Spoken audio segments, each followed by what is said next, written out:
Part के base पर, जहां पे हम लोग Newton second law of motion के बारे में स्टडी करेंगे। लेकिन Newton second law of motion से स्टडी करने से पहले उसके कुछ छोटे छोटे पॉइंट्स हैं जिसके बारे में हमें जानना बहुत जरूरी है, ताकि तभी हम लोग Newton second law of motion को क्लियर और बहुत अच्छे तरीके से समझ सकेंगे। तो सबसे पहले आते हैं हम लोग Newton second law of motion के सबसे जरूरी वाले इंपॉर्टेंट पॉइंट पर, जो कि हमारे लिए बहुत किफायती हो सकता है, वो है हमारा मोमेंटम। तो असल में मोमेंटम हम लोग क्यों यहाँ पे यूज कर रहे हैं और मोमेंटम है क्या, किस लिए आया, वो सारी चीजों के बारे में हम लोग डिस्कस करेंगे। तो पहली बात, मोमेंटम क्या है? तो मोमेंटम एक तरह की क्वांटिटी है जो कि यूज होती है measure the motion of a body in terms of a force applied on it. मतलब अगर कोई भी हम लोग बॉडी जिसके पास मास है, तो वो मास है, उसके ऊपर हम लोग क्या दे रहे हैं? फोर्स दे रहे हैं। तो क्या हो रहा है? अपना डायरेक्शन चेंज कर ले रहा है Newton first law of motion के हिसाब से। तो Newton first law of motion के आधार पर ये चीज तो हम लोग समझ चुके हैं कि वो अपना बॉडी तभी रेस्ट या मोशन से चेंज तभी करेगा जब उस पर एक एक्सटर्नल फोर्स लगाया जाए। तो जब तुम उस बॉडी के ऊपर एक्सटर्नल फोर्स लगा रहे हो तो उसके मोशन में तो चेंज ला रहे हो ना, उसके मोशन में चेंज ला रहे हो। तो उसके बॉडी में जो मोशन में चेंज आ रहा है, वो मोशन किसके ऊपर एक्ट हो रहा है? उस बॉडी का ऊपर। बॉडी किस चीज का बना है? मास से। तो उसके मास पे भी तो इफेक्ट पड़ रहा है, तो मास के साथ साथ उसके मोशन पे भी इफेक्ट पड़ रहा है। तो ये चीज जो मोशन में मास के साथ कंबाइंड इफेक्ट देखने को मिलता है, किसके वजह से? फोर्स की वजह से। वो भी किसके ऊपर? किसी बॉडी के ऊपर। इसी कंबाइंड इफेक्ट को हम लोगों ने एक नई क्वांटिटी के बेस पे कंसीडर किया, जिस क्वांटिटी को हम लोग बोलते हैं मोमेंटम, जिसे हम लोग क्या कहते हैं? मोमेंटम। तो मोमेंटम असल में कोई भी बॉडी के साथ, मतलब मासलेस बॉडी के साथ अगर वेलोसिटी कंसीडर हो रहा है, मतलब कि मोशन कंसीडर हो रहा है, तो हम लोग उसको एक अलग टर्म्स में कंसीडर करेंगे, जिसको बोला जाएगा मोमेंटम। तो यहाँ पे ध्यान दोगे कि भैया आप मोमेंटम के साथ लीनियर भी लिखिए। लीनियर क्यों? सिर्फ मोमेंटम नहीं बोल सकते, बोल सकते हो लीनियर मोमेंटम। कहने का मतलब कि हम लोग इसे एक स्ट्रेट लाइन पाथ पे पढ़ रहे हैं। ज्यादातर जितने भी हम लोग काइनेमेटिक्स के इक्वेशन जो पढ़े थे, वो सभी स्ट्रेट लाइन पाथ के लिए कंसीडर किए थे, ठीक है। तो स्ट्रेट बेस पे जितने भी हमारे कंडीशन होंगे, ठीक है, फॉर अ सिंगल डायरेक्शन के लिए, तो उसको हम लोग क्या कहते थे? लीनियर, स्ट्रेट या तो रेक्टिलिनियर। तो उसी बेस पर हम लोग यहाँ पे मोमेंटम को क्या कर रहे हैं? स्टडी कर रहे हैं। तो मोमेंटम को स्टडी कर रहे हैं, वो भी लीनियर बेस पर, इसीलिए इसको हम लोग लीनियर मोमेंटम भी कहा जा सकता है। अगर तुम लोग इसको मोमेंटम में कहना चाहो तो कोई गलत नहीं माना जाएगा, मोमेंटम में कहना बहुत अच्छा रहेगा। तो भैया मोमेंटम को हम लोग कैसे समझे? तो मास कोई भी बॉडी था, वेलोसिटी उसके साथ लग रहा है, दोनों को साथ में हम लोग कंबाइनिंग इफेक्ट में क्या बोल रहे हैं? मोमेंटम, जो कि किसकी वजह से आ रहा है? फोर्स की वजह से। सो इसे हम लोग कैसे बोल सकते हैं? It is defined as the product of, product मतलब कि दोनों कंबाइन हो रहे हैं ना, तो दोनों एक दूसरे के वैल्यू को बढ़ा रहे हैं। तो वैल्यू बढ़ता कैसे है? जब एक क्वांटिटी दूसरे क्वांटिटी के साथ क्या हो रही है? मर्ज हो रही है, मतलब यहाँ पे मल्टीप्लाई हो रहा है। Product of the mass of the body and its velocity. जो मास है बॉडी का, उसके ऊपर तुमने क्या अप्लाई किया? फोर्स, जिसकी वजह से बॉडी में क्या है? मोशन। तो मोशन मास के साथ क्या हो रहा है? कंबाइंड हो रहा है ना। तो उन दोनों के बीच में क्या हो रहा है? प्रोडक्ट फॉर्म के बेस पर उस बॉडी को हम लोग क्या बोलेंगे? उसका क्वांटिटी लीनियर मोमेंटम के बेस पे समझेंगे। सो इसका रूल कैसे कह सकते हैं? तो जैसे कि जान रहे हैं, लीनियर मोमेंटम को हम लोग किससे डिनोट करेंगे? पी से। तो पी इज इक्वल क्या हो जाएगा? एम वी, क्योंकि ये प्रोडक्ट है तो ये क्या हो जाएगा? M V. तो नॉर्मली एम मतलब मास है और v मतलब वेलोसिटी है। अगर ध्यान दो तो वेलोसिटी हमारे किस तरह की क्वांटिटी में समझ में आती है? वेलोसिटी एक हमारी वेक्टर क्वांटिटी है। क्यों? क्योंकि इसके पास वैल्यू है, मतलब मैग्नीट्यूड, और साथ ही साथ डायरेक्शन भी है। तो वैल्यू और डायरेक्शन के साथ एक तुम्हारी क्या होगी? वेक्टर क्वांटिटी होगी। मास क्या है? एक तरह की तुम्हारी स्केलर क्वांटिटी है। तो यहाँ पर जो स्केलर क्वांटिटी है वो वेक्टर क्वांटिटी से मल्टीप्लाई होगी, तो रिजल्टेंट वैल्यू तुम्हें क्या मिल रहा है? वेक्टर ही मिलेगा डायरेक्शन बेस पर। तो डायरेक्शन बेस पे हमें क्या मिलेगा? उसका प्रोडक्ट, और वो प्रोडक्ट को हम लोग क्या बोल रहे हैं? मोमेंटम। तो मोमेंटम भी हमारा क्या होगा? डायरेक्शन बेस होगा। लेकिन किसका डायरेक्शन? सिंपल बात है, वेलोसिटी का ही डायरेक्शन कंसीडर करेगा। तो P जो हमारा मोमेंटम रहेगा वो भी एक वेक्टर क्वांटिटी रहेगा, लेकिन किसके डायरेक्शन के आधार पर? वेलोसिटी के आधार पर। यही चीज मैंने यहाँ पे लिख के भी बताया है कि it is a vector quantity in the direction of the velocity. Clear? तो उस बेस पर अगर मुझे इस मोमेंटम को कैलकुलेट करना रहा तो मैं कैसे कैलकुलेट कर सकता हूँ? तो मोमेंटम का फॉर्मूला क्या है? Mass into velocity. मास को कैसे समझते हैं? केजी, वेलोसिटी को मीटर पर सेकंड, दोनों इंटू में है, क्या लिखा जाएगा? KG metre per second. ये इसका क्या होगा, मापने की इकाई, मीन्स मेजरिंग यूनिट। तो एसआई में मतलब बिग यूनिट में इसको क्या बोला जाएगा, केजी मीटर पर सेकंड, और इसको सीजीएस मतलब कि छोटे यूनिट्स में हम लोग क्या कंसिडर करेंगे, केजी की जगह ग्राम, मीटर की जगह सेंटीमीटर, और सेकंड पर सेकंड ही होता है, तो ग्राम सेंटीमीटर पर सेकंड, इसको हम लोग एज ए सीजीएस यूनिट में बोलेंगे। अच्छा, इसको अगर डायमेंशन में तुम अगर कन्वर्ट करना चाहो तो जान रहे हो केजी किसका फॉर्मेट होता है, मास का, तो मास के लिए क्या लिखिए, कैपिटल एम। मीटर किसका होता है, लेंथ का, लेंथ के लिए क्या लिखोगे, कैपिटल एल। और पर सेकंड ये किसका है, सेकंड किसका होता है, टाइम का, तो टाइम के लिए क्या हो जाएगा, कैपिटल टी। अब पर के लिए क्या हो जाएगा, -1, तो सबको साथ में लिखोगे तो ml/t-1 with a big bracket closing. तो ये हमारा क्या कहलाएगा, डायमेंशन बेस पर। ठीक है, तो ये हमारे जनरलाइज पॉइंट थे, जो कि बहुत बेसिक चीज, जो कि मोमेंटम के बारे में समझना चाहिए। अब थोड़ा मोमेंटम के और डेप्थ में जाने का कोशिश करते हैं। तो मोमेंटम हम लोग समझे किसी भी बॉडी के बेस पर लगता है। ठीक है, तो बॉडी अगर हमारा हल्का रहा, जैसे कि एक एग्जांपल कंसीडर कर लेते हैं कि एक छोटी गाड़ी मारुति सुजुकी ले लो, और वहां पे एक बड़ी गाड़ी ट्रक ले लो, तो ट्रक का मास क्या होता है, बहुत बड़ा, ट्रक बहुत बड़ा रहता है। वहीं पे मैं एक छोटी गाड़ी जिसका मास क्या है, कम रहेगा गाड़ी की तुलना में, ट्रक की तुलना में, तो जो ट्रक का वेलोसिटी मान लो उसका 40 है, यहाँ पे मारुति सुजुकी वाली छोटी गाड़ी इसका भी वेलोसिटी 40 है, दोनों का वेलोसिटी तो सेम है, लेकिन क्या दोनों का मोमेंटम सेम है, दोनों का मास सेम है, नहीं, क्योंकि जो छोटी गाड़ी है उसका मास तो कम होगा और जो बड़ा ट्रक होगा उसका मास ज्यादा होगा। तो इन बेस पर इनका मोमेंटम किसमें ज्यादा देखने को मिलेगा, तो सिंपल बात यहाँ पे समझ सकते हो, मास इंटू वेलोसिटी हमें क्या देता है, मोमेंटम देता है। तो दोनों का वेलोसिटी तो सेम है, लेकिन दोनों का मास में छोटे वाली गाड़ी का मास कम है, तो दोनों को मल्टीप्लाई करोगे तो मोमेंटम में किसका छोटा मिलेगा, छोटी वाली गाड़ी का। और जिसका मास ज्यादा बड़ा है उसका मोमेंटम में क्या मिलेगा, ज्यादा मिलेगा। तो मतलब कि हमारा मोमेंटम वेलोसिटी पे डिपेंड करता है और हमारा मास पे भी डिपेंड करता है। अगर मैं वेलोसिटी को कांस्टेंट करूंगा और मास पे डिपेंड करूंगा तो मेरा मोमेंटम चेंज हो जाएगा, और अगर मैं मास को कांस्टेंट करूंगा, वेलोसिटी को चेंज करूंगा तो भी मेरा मोमेंटम क्या हो जाएगा, चेंज हो जाएगा। लेकिन अगर मैं मास और वेलोसिटी दोनों को चेंज करता हूं, किस बेस पर, रेशियो बेस पर, तो मेरा मोमेंटम हमेशा क्या देगा, एक कांस्टेंट वैल्यू देगा। क्या देगा, हमेशा एक कांस्टेंट मतलब फिक्स मोमेंटम देगा। अच्छा, ये भैया कैसे समझेंगे, तो इसी चीज को समझने के लिए मैंने ग्राफिकल केसेस लिख दिया। ठीक है, तो ग्राफिकल केसेस से हमें ये मदद मिलता है कि कोई भी क्वांटिटी को हम लोग उसके वैल्यू के आधार पर कैसे अच्छे तरीके से समझ सके, ये हमारा ग्राफ बतलाने में मदद करता है। तो यहाँ पे मैंने किसका ग्राफ बनाया है, मोमेंटम का ग्राफ बनाया है, किसके रिस्पेक्ट में, उसके मास और वेलोसिटी के रिस्पेक्ट में। तो ध्यान से देखो, किसी भी ग्राफ का ये वाला एक्सिस क्या होता है, वाई, और ये वाला एक्सिस कौन सा होता है, एक्स। ठीक है, तो ये एक्स एक्सिस को बतलाने का मैंने कोशिश किया, और ये वाला मेरा वाई एक्सिस है। तो मैंने वाई एक्सिस में किसको रखा है, मोमेंटम को, और एक्स एक्सिस में किसको रखा है, वेलोसिटी को। तो ध्यान दो, मेरा मोमेंटम बढ़ रहा है, वेलोसिटी भी बढ़ रहा है, मोमेंटम और बढ़ रहा है, वेलोसिटी और बढ़ रहा है, मतलब दोनों ही साथ बढ़ रहे हैं। अगर इनको समझना चाहो तो वैल्यू पुट करके लिख लेते हैं, P = m। ठीक है, P मेरा बढ़ रहा है, P मेरा 5 बढ़ रहा है, m वेलोसिटी मेरा 5 बढ़ रहा है, मोमेंटम मेरा 6 बढ़ रहा है, वेलोसिटी मेरा 6 बढ़ रहा है, मोमेंटम मेरा 8 हो रहा है, वेलोसिटी मेरा 8 हो रहा है। पर ये कब होगा, जब मेरा मास क्या रहेगा, कांस्टेंट रहेगा तब ना। तो मान लो अगर इस पॉइंट पे P 5 है, V भी 5 है, इस पॉइंट पे मेरा क्या है, 6 है, ये भी 6 है, इस पॉइंट पे मेरा कितना 8 है, ये भी 8 है, मतलब बड़ मोमेंटम भी रहा है, बड़ वेलोसिटी भी रहा है, लेकिन जो मेरा मास है वो क्या है, मेरा कांस्टेंट है ना। तो इस बेस पर इसका लीनियर बेस ऐसा कुछ देखने को मिलेगा। तो ये जो लीनियर बेस है ये किसका बतलाना चाहता है, मास के बारे में। किसके बारे में बतलाना चाहता होगा, मास के बारे में, जो कि हमारा क्या एक्ट करेगा, कांस्टेंट जैसा एक्ट करेगा। क्यों, क्योंकि तभी तो ये हमारे एकदम सिमिलर रहेगा।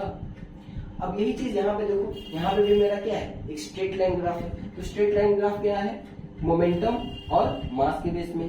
अब सिंपल चीज, यहाँ पर कौन सा चीज गायब है, v गायब है ना, मतलब p जितना बढ़ रहा है m भी उतना बढ़ रहा है, p भी बढ़ रहा है, m भी उतना बढ़ रहा है, मतलब दोनों सेम अमाउंट में बढ़ रहे हैं। तो अगर दोनों सेम अमाउंट में बढ़ रहे हैं मतलब v मेरा क्या होगा, कांस्टेंट होगा, दोनों अगर सेम बढ़ेगा तो v हमेशा मेरा क्या रहेगा, कांस्टेंट रहेगा। तो ये जो ग्राफ में लीनियर लाइन मिल रहा है ये मुझे किसका मिल रहा होगा, वेलोसिटी का, जिसको हम लोग v कह रहे हैं। तो ये इसका वैल्यू क्या होगा यहाँ पर, कांस्टेंट।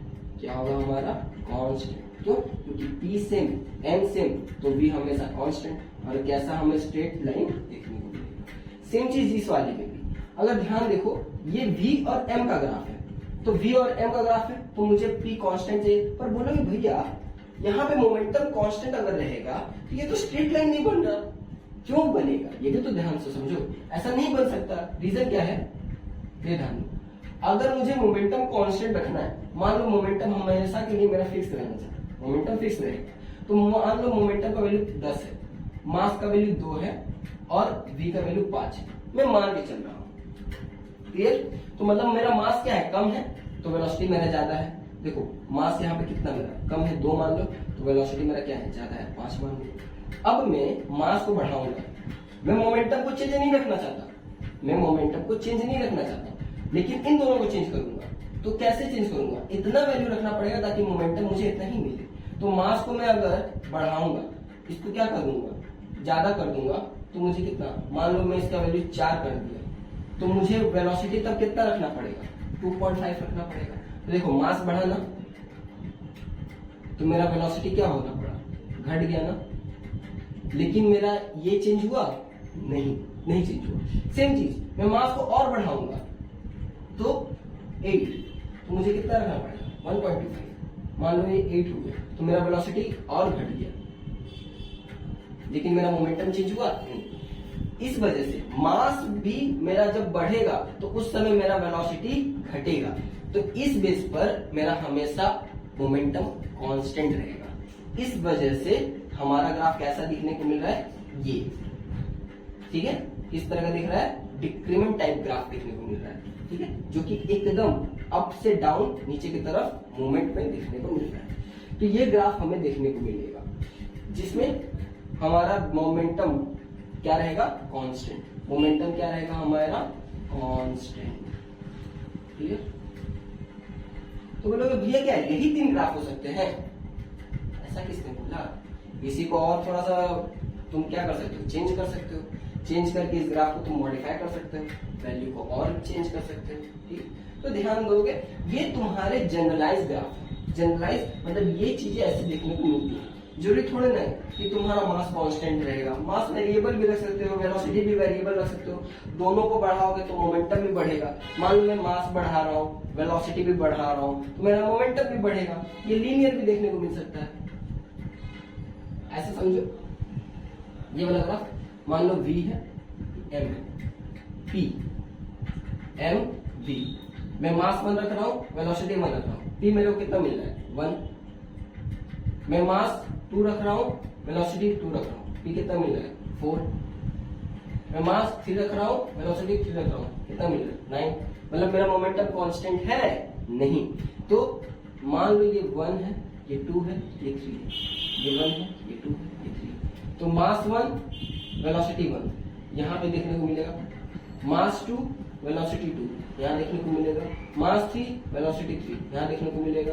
ये कैसा दिख रहा है, ऐसा लाइन देखने को मिल रहा है। मतलब यहाँ पे इस तरह का ग्राफ बना तो इसका मतलब मेरा मोमेंटम कांस्टेंट है नहीं, मेरा मोमेंटम चेंज हो रहा है। लेकिन अगर इस तरह का ग्राफ देखने को मिला मतलब मेरा मोमेंटम कांस्टेंट है। तो ये तुमको ग्राफ से समझना पड़ेगा कि ग्राफ में कौन सा पॉइंट किसको बतलाना चाह रहा है। और उसके लिए सबसे इजी ट्रिक क्या है कि तुम उसके फॉर्मूले को देखो, फॉर्मूले में पुट करो वैल्यूज को, जनरलाइज करो, तो तुमको इजीली समझ में आएगा। जैसा कि मैंने तुम्हें भी समझाया कि किस तरह से फॉर्मूले में वैल्यू को पुट करोगे तो तुम्हें पता चलेगा कब मास कांस्टेंट होना चाहिए, कब वेलोसिटी कांस्टेंट होना चाहिए, कब मोमेंटम कांस्टेंट होना चाहिए। इस तरीके से तुम लोग समझ सकते हो इसको बेहतर तरीके से। क्लियर, तो भैया इससे हमें क्या समझ में आ सकता है कि मोमेंटम जो है उसके लिए मास भी होना जरूरी है और वेलोसिटी भी होना जरूरी है। अगर दोनों में से कोई एक भी चीज नहीं रहेगा मतलब उसका वैल्यू 0 रहेगा तो हमारा मोमेंटम क्या हो जाएगा, 0 हो जाएगा। सिंपल बात। लेकिन क्या ऐसा ही होगा जरूरी है? इसका जवाब है नहीं, इसका जवाब टोटली नहीं है। ये चीज हम लोग क्लासिकल मैकेनिक्स के लिए प्रोसीड कर सकते हैं। मतलब हमारा जो मोमेंटम है P इक्वल्स टू 0 कब?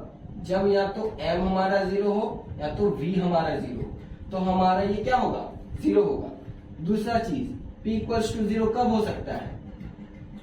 जब M हमारा 0 हो लेकिन V हमारा 0 नहीं हो सकता। P इक्वल्स टू 0 कब हो सकता है? जब हमारा M 0 ना हो लेकिन V हमारा 0 हो, तब हो सकता है। लेकिन ये सारे कंडीशन कब वैलिड करेंगे? सिर्फ क्लासिकल मैकेनिक्स में। क्लासिकल मैकेनिक्स बताया था ना, बिगर ऑब्जेक्ट्स के लिए, क्लियर, बिगर ऑब्जेक्ट्स के लिए। लेकिन यही चीज अगर तुम लोग क्वांटम मैकेनिक्स में लेके जाओ, मतलब लाइट पार्टिकल्स के लेके जाओगे, फोटोन पार्टिकल्स लेकर लिए जाओगे, वहां पे मोमेंटम तुम्हारा 0 नहीं माना जाएगा, भले ही तुम्हारा मास 0 क्यों ना हो जाए। अगर मेरा मास 0 नहीं रहेगा, कब? जब मेरा मोमेंटम 0 के बराबर नहीं है, कब? जब मेरा मास 0 रहेगा तब भी। देखो, मास मेरा 0 है लेकिन वेलोसिटी मेरा 0 नहीं है, तो दोनों को मल्टीप्लाई करोगे तो क्या मिलेगा? 0 ही मिलेगा ना मोमेंटम। लेकिन ये वाला केस कब हो सकता है? ये वाला केस तुम्हारा सिर्फ क्वांटम मैकेनिक्स के लिए होगा। कौन सा? क्वांटम मैकेनिक्स के लिए। तो क्वांटम मैकेनिक्स के लिए ध्यान रखना, क्वांटम मैकेनिक्स के लिए हमारा मोमेंटम 0 नहीं रहेगा, भले ही हमारा मास 0 क्यों ना हो जाए। लेकिन क्लासिकल मैकेनिक्स में अगर मास 0 है तो मोमेंटम 0 होना ही होगा। लेकिन क्वांटम मैकेनिक्स में अगर मास 0 है तो इसका मतलब जरूरी नहीं कि हमारा मोमेंटम 0 रहेगा। बात समझ में आया? तो ये हमारा कुछ मोमेंटम के लिए एक छोटा सा और बहुत अच्छे तरीके से समझा गया कुछ पॉइंट्स थे जिनको हमें ध्यान में रखना है। और इन्हीं पॉइंट्स के आधार पर हम लोग अपने नेक्स्ट स्लाइड में चलेंगे, जहां पर हम लोग ये देखेंगे कि न्यूटन सेकंड लॉ ने लॉ कैसे कंसीडर किया और उसने फोर्स को मोमेंटम के साथ किस तरह से गठबंधन में लाया, इसके बारे में क्लियर समझेंगे। तो अब चलते हैं हम लोग अपने नेक्स्ट स्लाइड में। तो हम लोग आते हैं अपने सेकंड लॉ के ऊपर, जो कि न्यूटन सेकंड लॉ है। इससे पहले हम लोग स्टडी कर चुके थे अपना लीनियर मोमेंटम के ऊपर में। तो लीनियर मोमेंटम के ऊपर स्टडी करने के बाद हम लोग आते हैं उसका यूज कि न्यूटन सेकंड लॉ में कैसे हुआ था और न्यूटन सेकंड लॉ ने क्या कहा था, किस बेस पे कहा था और इसके आगे क्या क्या सिग्निफिकेंस हमें देखने को मिल सकते हैं, उन सभी के बारे में हम लोग स्टडी करेंगे। तो न्यूटन सेकंड लॉ ने क्या बतलाया था कि according to this law the rate of change of momentum is directly proportional to the applied force which in the direction of the force on the body. मतलब हम लोग जो भी फोर्स किसी बॉडी पर अप्लाई कर रहे हैं तो वो फोर्स कहाँ से मिल रहा है? बाहर से मिल रहा है। तो कोई भी बॉडी के ऊपर जो बाहर से फोर्स मिलेगा, मान लो ये कोई अगर कोई बड़ा सा पत्थर है, ठीक है, रोलिंग पत्थर है, इसके ऊपर कोई इंसान फोर्स दे रहा है, ठीक है। तो फोर्स जब दे रहा है तो ये फोर्स कहाँ से मिला उसको? बाहर की तरफ से मिल रहा है। तो बाहर की तरफ से उसके ऊपर दिए जाने वाला फोर्स किसके बराबर होगा? उसके मोमेंटम के चेंज के बराबर होगा। किसके? उसके मोमेंटम के चेंज के बराबर होगा, जो कि डिपेंड करेगा उसके टाइम पर, जो कि उसका क्या करेगा? डिपेंड करेगा उसके टाइम पर। और किस डायरेक्शन में? जिस डायरेक्शन में फोर्स लग रहा है उसी डायरेक्शन में, जिस डायरेक्शन में फोर्स लग रहा है उसी डायरेक्शन में। तो ये क्या कहलाएगा? तुम्हारा न्यूटन का सेकंड लॉ। उन्होंने इस बारे में बतलाया। तो इससे हमें यह समझ में आता है कि उन्होंने जो फोर्स के बारे में हमें डिस्क्रिप्शन दिया, तो पहले लॉ से तो फोर्स के बारे में ये पता चला कि फोर्स होता क्या है, और सेकंड लॉ में जब उन्होंने फोर्स के वैल्यू के बारे में बतलाना चाहा कि वो फोर्स कितना काम करना चाहिए, तो इससे समझ में आया कि फोर्स का मान हम लोग कैसे कैलकुलेट कर सकते हैं। तो फर्स्ट लॉ जो था न्यूटन का, वो डिफाइन करता था फोर्स के बारे में, लेकिन न्यूटन का जो सेकंड लॉ था वो फोर्स के बारे में वैल्यू सिग्निफाई करता है, ठीक है, उसका वैल्यू बतलाता है, उसका मैग्नीट्यूड बतलाता है, साथ ही साथ उसका डायरेक्शन को बतलाने में मदद करता है न्यूटन का सेकंड लॉ। इसलिए हम लोग कह सकते हैं कि न्यूटन का जो सेकंड लॉ है वो असल में हमें किसके बारे में बताने में मदद करता है? मेजर करने में, वो भी फोर्स का। Second law gives the measure of force, clear. तो नॉर्मली हम लोग समझे कि जो फोर्स है वो डायरेक्टली प्रोपोर्शनल किसका होगा? मोमेंटम के चेंज के बराबर, वो भी किसके रिस्पेक्ट में? टाइम के रिस्पेक्ट में। तो हमारा कुछ इक्वेशन इस तरह से दिखेगा, ठीक है, इस तरह से कुछ इक्वेशन दिखेगा। तो force is directly proportional to change in momentum by time. तो चेंज इन मोमेंटम को देखो मैंने डिफरेंशिएटेड पार्ट में लिखा, मतलब कि ये चेंज इन वैल्यू जो रेशियो बेस पे है, ये हमेशा तुम्हें क्या देगा? सिमिलर टाइप ऑफ फोर्स देते रहेगा। मतलब अगर रेशियो बेस कोई प्रॉपर्टी रहता है तो रेशियो बेस पे जितना वैल्यू चेंज होते रहता है उस बेस पे तुम्हारा फोर्स हमेशा क्या देगा, एज अ कांस्टेंट वैल्यू देते जाएगा। इसलिए यहाँ पे मैंने डिफरेंशिएटेड वैल्यू चेक किया। तो जब प्रोपोर्शनैलिटी हटता है तो हमें क्या मिलता है, के मिलता है। तो F इजिकल के dp/dt, के क्या है, प्रोपोर्शनैलिटी कांस्टेंट, जिसका वैल्यू हम लोग ज्यादातर कितना रखते हैं, यूनिटी रखते हैं, ताकि वैल्यू में डिफरेंस ज्यादा क्रिएट ना हो सके इसलिए। तो बराबर क्या हो जाएगा, F इजिकल dp/dt। अब देखो P मतलब क्या था, मोमेंटम। मोमेंटम का फॉर्मूला क्या जानते हैं, mv, मास इनटू वेलोसिटी। अब इसका डिफरेंशिएशन करेंगे तो डिफरेंशिएशन का रूल क्या था कि अगर कोई दो वेरिएबल्स होते थे और उनका डिफरेंशिएशन किया जाता था तो एक को अगर हम लोग कांस्टेंट रखेंगे तो दूसरे का क्या करेंगे, डिफरेंशिएशन करेंगे, फिर प्लस देंगे। और जिसको हम लोग कांस्टेंट रखे थे अब उसका डिफरेंशिएशन रखेंगे और पहले वाला जिसका डिफरेंशिएशन किए थे उसको कांस्टेंट कर देंगे। तो कुछ ऐसा फॉर्मेट में दिखेगा। तो मैं m को मैं क्या कर दे रहा, v को कांस्टेंट किया तो m का डिफरेंशिएशन, अब उसके बाद m को कांस्टेंट रखूंगा तो v का डिफरेंशिएशन। तो ये इस फॉर्मेट में मेरा डिफरेंशिएटेड पार्ट देखने को मिलेगा इसके बराबर, फोर्स के बराबर। तो अगर ध्यान दो तो जो मेरा dm/dt है मतलब कि मेरा मास चेंज होगा टाइम के साथ। तो अगर किसी बॉडी का फिक्स मास है तो उसका टाइम के साथ तो मास चेंज नहीं हो सकता। जैसे मैं पत्थर को घुमा रहा हूँ तो पत्थर को मैं धक्का दूंगा तो समय के साथ क्या पत्थर का वैल्यू जो है क्या वो घट जाएगा, नहीं, पत्थर तो उतना ही रहेगा, मतलब मास चेंज होगा नहीं। तो जब हमारा मास चेंज नहीं हो रहा है उस केस में dm/dt का मान क्या हो जाएगा, जीरो। मतलब मास हमारा समय के साथ चेंज नहीं हो रहा तो मतलब उसका मान कैसे कंसीडर करेंगे, जीरो के बराबर। तो मतलब ये वाला पूरा पार्ट क्या हो जाएगा, जीरो। और जीरो को मल्टीप्लाई होगा v के साथ तो क्या हो जाएगा, जीरो। बचेगा क्या सिर्फ तुम्हारा m dv/dt बचेगा। और dv/dt को हम लोग क्या करते हैं, एक्सेलरेशन। तो यहाँ पे हम लोग dv/dt की जगह क्या लिख देंगे, एक्सेलरेशन। तो फोर्स बराबर हमें क्या मिलेगा, मास इनटू एक्सेलरेशन। तो ये हमें एक दूसरा प्रॉपर्टीज के बेस पर फोर्स को डिफाइन करने का एक रूल पता चला कि हम लोग उसको मोमेंटम के अलावा उसके एक्सेलरेशन पे भी उसको क्या कर सकते हैं, डिफाइन कर सकते हैं। एक्सेलरेशन क्या होता था कि अगर कोई बॉडी के वेलोसिटी में जो चेंज हो रहा है उसके टाइम के रिस्पेक्ट में तो वही हमारा क्या कहलाता था, एक्सेलरेशन। अगर वो पॉजिटिव में होगा तो पॉजिटिव एक्सेलरेशन और अगर वो नेगेटिव में हुआ मतलब घट रहा है तो कहलाता है रिटार्डेशन या तो डी एक्सेलरेशन। तो यहाँ पे हमारा जो फोर्स है वो किसके ऊपर डिपेंड कर रहा है, एक्सेलरेशन के ऊपर, ठीक है। तो इस चीज से समझ में आता है एक्सेलरेशन तो एक वेक्टर क्वांटिटी है, मास एक स्केलर क्वांटिटी है। तो वेक्टर क्वांटिटी के साथ अगर स्केलर का वैल्यू मैं मल्टीप्लाई करता हूँ तो एंड रिजल्ट तो मुझे क्या मिलेगा, वेक्टर ही मिलेगा। जैसे हमारा मोमेंटम में हुआ था उसी तरह इसमें भी हमें क्या मिलेगा, वेक्टर ही मिलेगा। तो जब एक स्केलर को वेक्टर के साथ मल्टीप्लाई करूंगा तो ओवरऑल वेक्टर ही टर्म्स देगा। वो वेक्टर टर्म्स किसके बराबर होगा, फोर्स के बराबर। इसलिए जो हमारा फोर्स है वो एक तरह का क्या कहलाएगा, वेक्टर क्वांटिटी माना जाएगा। क्लियर। तो फोर्स हमारा वेक्टर क्वांटिटी माना जाएगा।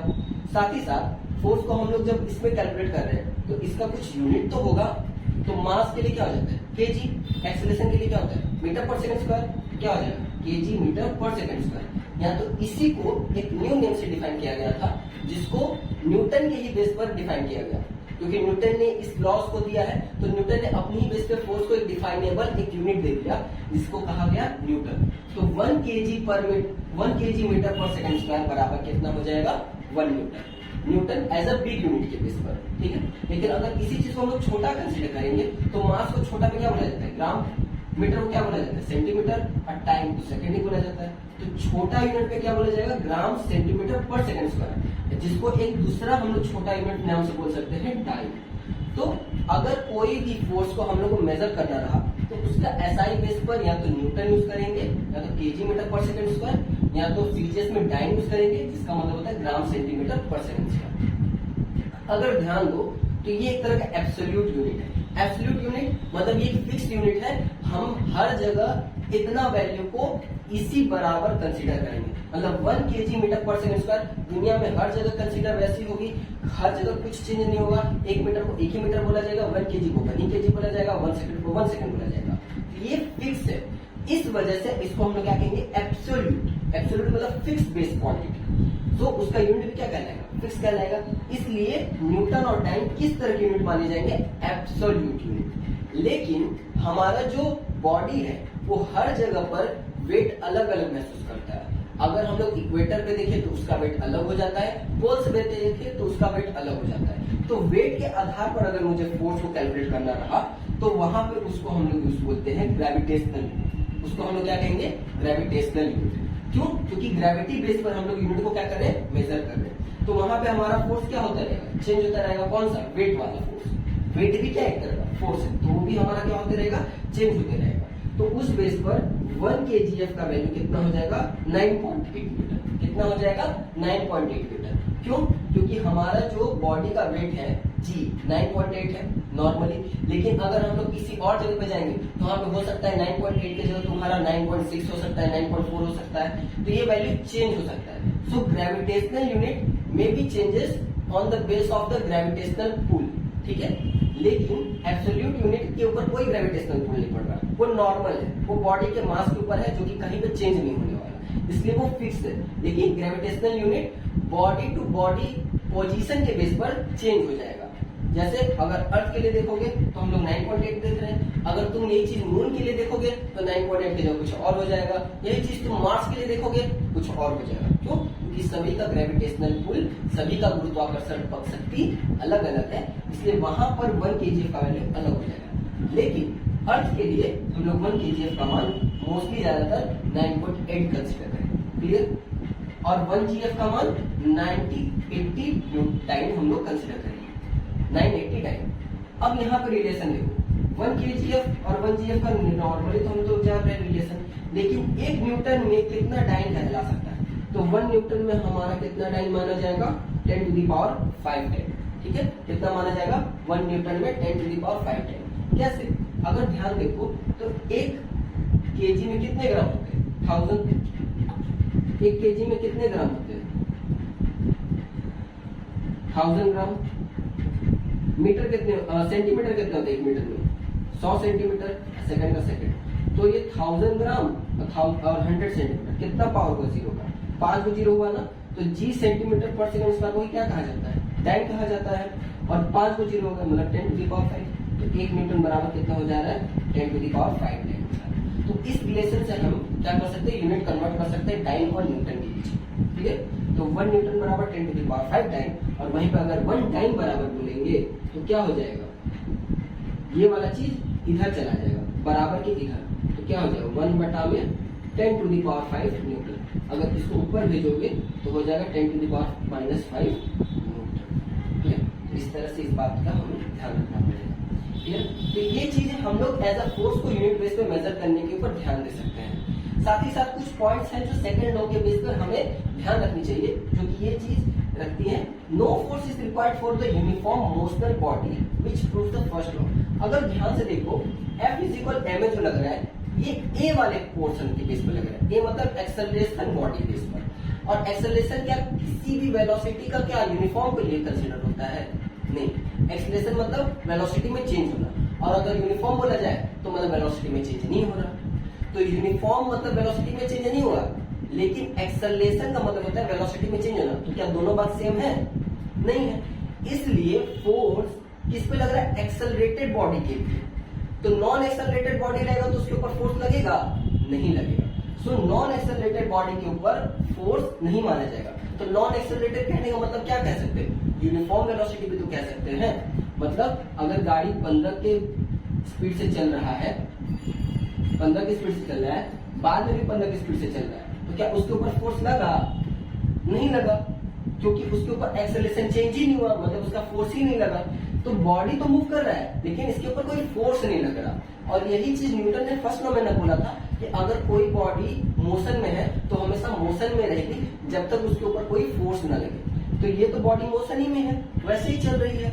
अगर फोर्स लगाएंगे तो इसका वेलोसिटी में क्या आएगा? चेंज आएगा। वेलोसिटी में चेंज मतलब एक्सेलरेशन में चेंज, और एक्सेलरेशन में चेंज मतलब फोर्स मतलब लग रहा है। इसलिए अगर मैं ये कर दूं कि एक्सेलरेशन में चेंज नहीं हो रहा, मतलब मेरा फोर्स भी नहीं लग रहा, और नहीं लग रहा, तो ये न्यूटन का फर्स्ट लॉ को भी क्या करता है? डिराइव करता है। तो ये कह सकते हैं कि सेकंड लॉ के बेस पर दिया गया टर्म्स हमारा फर्स्ट लॉ को भी प्रूफ करने में मदद करता है।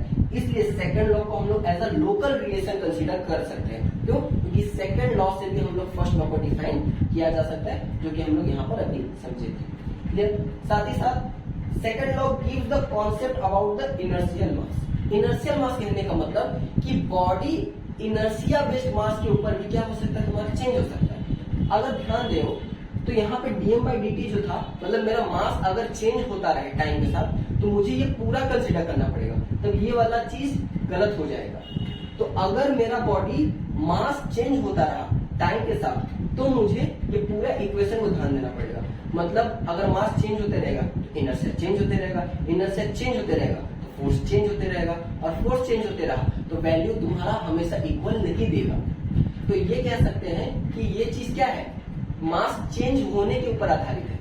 लेकिन अगर सेम बॉडी ले रहे तो मास चेंज नहीं होगा, लेकिन ऐसा बॉडी ले रहे जो मास चेंज हो सकता है, तो वहां पे हमारा फोर्स भी क्या हो सकता है, चेंज हो सकता है। ठीक है, तो वो जो मास चेंज हो रहा वाला बॉडी है, तो वो हम लोग किस तरह कंसिडर करेंगे, एक इनर्शियल मास के बेस पर, क्योंकि मास चेंज होगा तो इनर्शिया भी चेंज होगा, और इनर्शिया बेस्ड फोर्स भी हमारा क्या हो जाएगा, चेंज हो जाएगा। अगर सिंपल एग्जांपल समझना चाहो तो एक बर्फ की सिल्ली ले लो। बर्फ की सिल्ली नॉर्मली क्या होती है, पिघलती रहती है नॉर्मल टेम्परेचर पे। अभी मान लो अगर 1 घंटे पहले अगर पूरा जमी हुई है, तो कुछ समय बाद वो क्या हो जाएगी, पिघल के पानी हो जाएगी। तो समय के साथ साथ उसका मास क्या हो रहा है, डिक्रीज करते जा रहा है, बर्फ से वाटर में कन्वर्ट होते जा रहा है। तो बर्फ का तो मास कम हो रहा है ना, तो बर्फ का मास कम होने की वजह से उसका इनर्शियल मास क्या हो रहा है, डिक्रीज होते जा रहा है, जिस वजह से उस पर लगाने वाला फोर्स भी क्या होते जाएगा, डिक्रीज होते जाएगा। तो ये बात हम लोग यहाँ से समझ सकते हैं। साथ ही साथ हमारा जो सेकंड लॉ है वो कॉन्सेप्ट क्या बतलाता है, नेट फोर्स के लिए। नेट फोर्स कहने का मतलब कि अगर किसी बॉडी के ऊपर हम लोग फोर्स लगा रहे हैं, तो वो फोर्स क्या होना चाहिए, टोटली बेस्ड फोर्स होना चाहिए। मतलब इसके ऊपर हम लोग ये वाला फोर्स लगाए, ये फोर्स लगाए, ये फोर्स लगाए, तो सिर्फ एक फोर्स को नहीं कंसिडर करेंगे, ऑल ओवर फोर्स कंसिडर करेंगे जो भी उस समय उस बॉडी पे लग रहा है। ठीक है, अगर एक टाइम पर एक ही फोर्स लग रहा है तो एक ही फोर्स को कंसिडर करेंगे। अगर एक समय पे 10 फोर्स लगेगा तो हमें 10 फोर्स को कंसिडर करना पड़ेगा, एक फोर्स को कंसिडर नहीं करना पड़ेगा। मतलब कि हम उस बॉडी के ऊपर टोटल फोर्स को कैलकुलेट करेंगे, सिंगल फोर्स को नहीं। अगर बॉडी पर एक फोर्स लगेगा तो क्या करेंगे, एक ही करेंगे। पर अगर बॉडी पे 4-5 फोर्स लग रहा है तो तुम्हें चारों 5 फोर्स को कैलकुलेट करना पड़ेगा, तुम एक फोर्स को नहीं देख सकते। सो सेकेंड लॉ हमारा ये भी कंसर्न बोलता है कि हम नेट फोर्स के ऊपर आधार पे। सेम चीज फर्स्ट लॉ भी बोलता है कि हमारा जो फोर्स लगेगा जो बॉडी पे लग रहा है वो भी नेट फोर्स के लिए, नेट मतलब टोटल फोर्स के लिए कंसिडर होगा, चाहे वो कैसा भी ऑब्जेक्ट हो, वो चाहे छोटा बॉडी ऑफ ऑब्जेक्ट हो या एक बड़ा system of body of object, वो सबके लिए हमारा क्या लगना चाहिए, टोटल फोर्स। टोटल फोर्स मतलब कितना फोर्स किसी बॉडी के ऊपर लग रहा है। अगर एक ही लगेगा तो टोटल मतलब एक ही है, और अगर 10 को लग रहा है तो टोटल 10 है। ठीक है, ये नहीं कि लग रहा है 10 और तुम कैलकुलेट करोगे 2, नहीं, ये गलत माना जाएगा। एक लग रहा है तो टोटली 1 है, और 10 को लग रहा है तो टोटली 10 को कैलकुलेट करना पड़ेगा। तो इस तरह से हम लोग समझे हैं सेकंड लॉ के एक छोटे से कंसिडरेशन पॉइंट्स के बेस पर उसके टर्म्स को और उसके यूज होने वाले कॉन्सेप्ट को। अगले स्लाइड में हम लोग देखेंगे कि इसी आधार पर और क्या क्या पॉइंट्स फोर्स के लिए हमें समझने को मिलेंगे, ताकि मैं उसे न्यूमेरिकल में अप्लाई कर सकूं। और एक और प्रॉपर्टी दिया गया था सेकंड लॉ के आधार पर, जो कि इम्पल्स नाम से जाना जाता है। तो वो हम लोग अपने नेक्स्ट स्लाइड में जाकर स्टडी करेंगे। तो इससे हम लोग पिछले लेक्चर में देख चुके थे कि हमारा Newton second law of motion होता क्या है, और उस Newton second law of motion के ऊपर हमने डिस्कस किया था। साथ ही साथ उसके फोर्सेस जो सेकंड लॉ के बेस पर तुम्हारे डिफाइन किए गए थे, और उनको कैसे कैलकुलेट किया गया था, किस किस पॉइंट में फोर्सेस को हम लोग किस यूनिट में चेक करेंगे, इसके ऊपर हम लोग डिस्कस किए थे। साथ ही ये भी डिस्कस किए थे कि हमारा जो Newton second law of motion है वो किन पॉइंट पे वैलिड किया जा सकता है और कैसे उसका यूज किया जा सकता है। तो उसमें हम लोगों ने ये चीज के बारे में देखा कि जो फोर्स था वो कितना ज्यादा जरूरी था।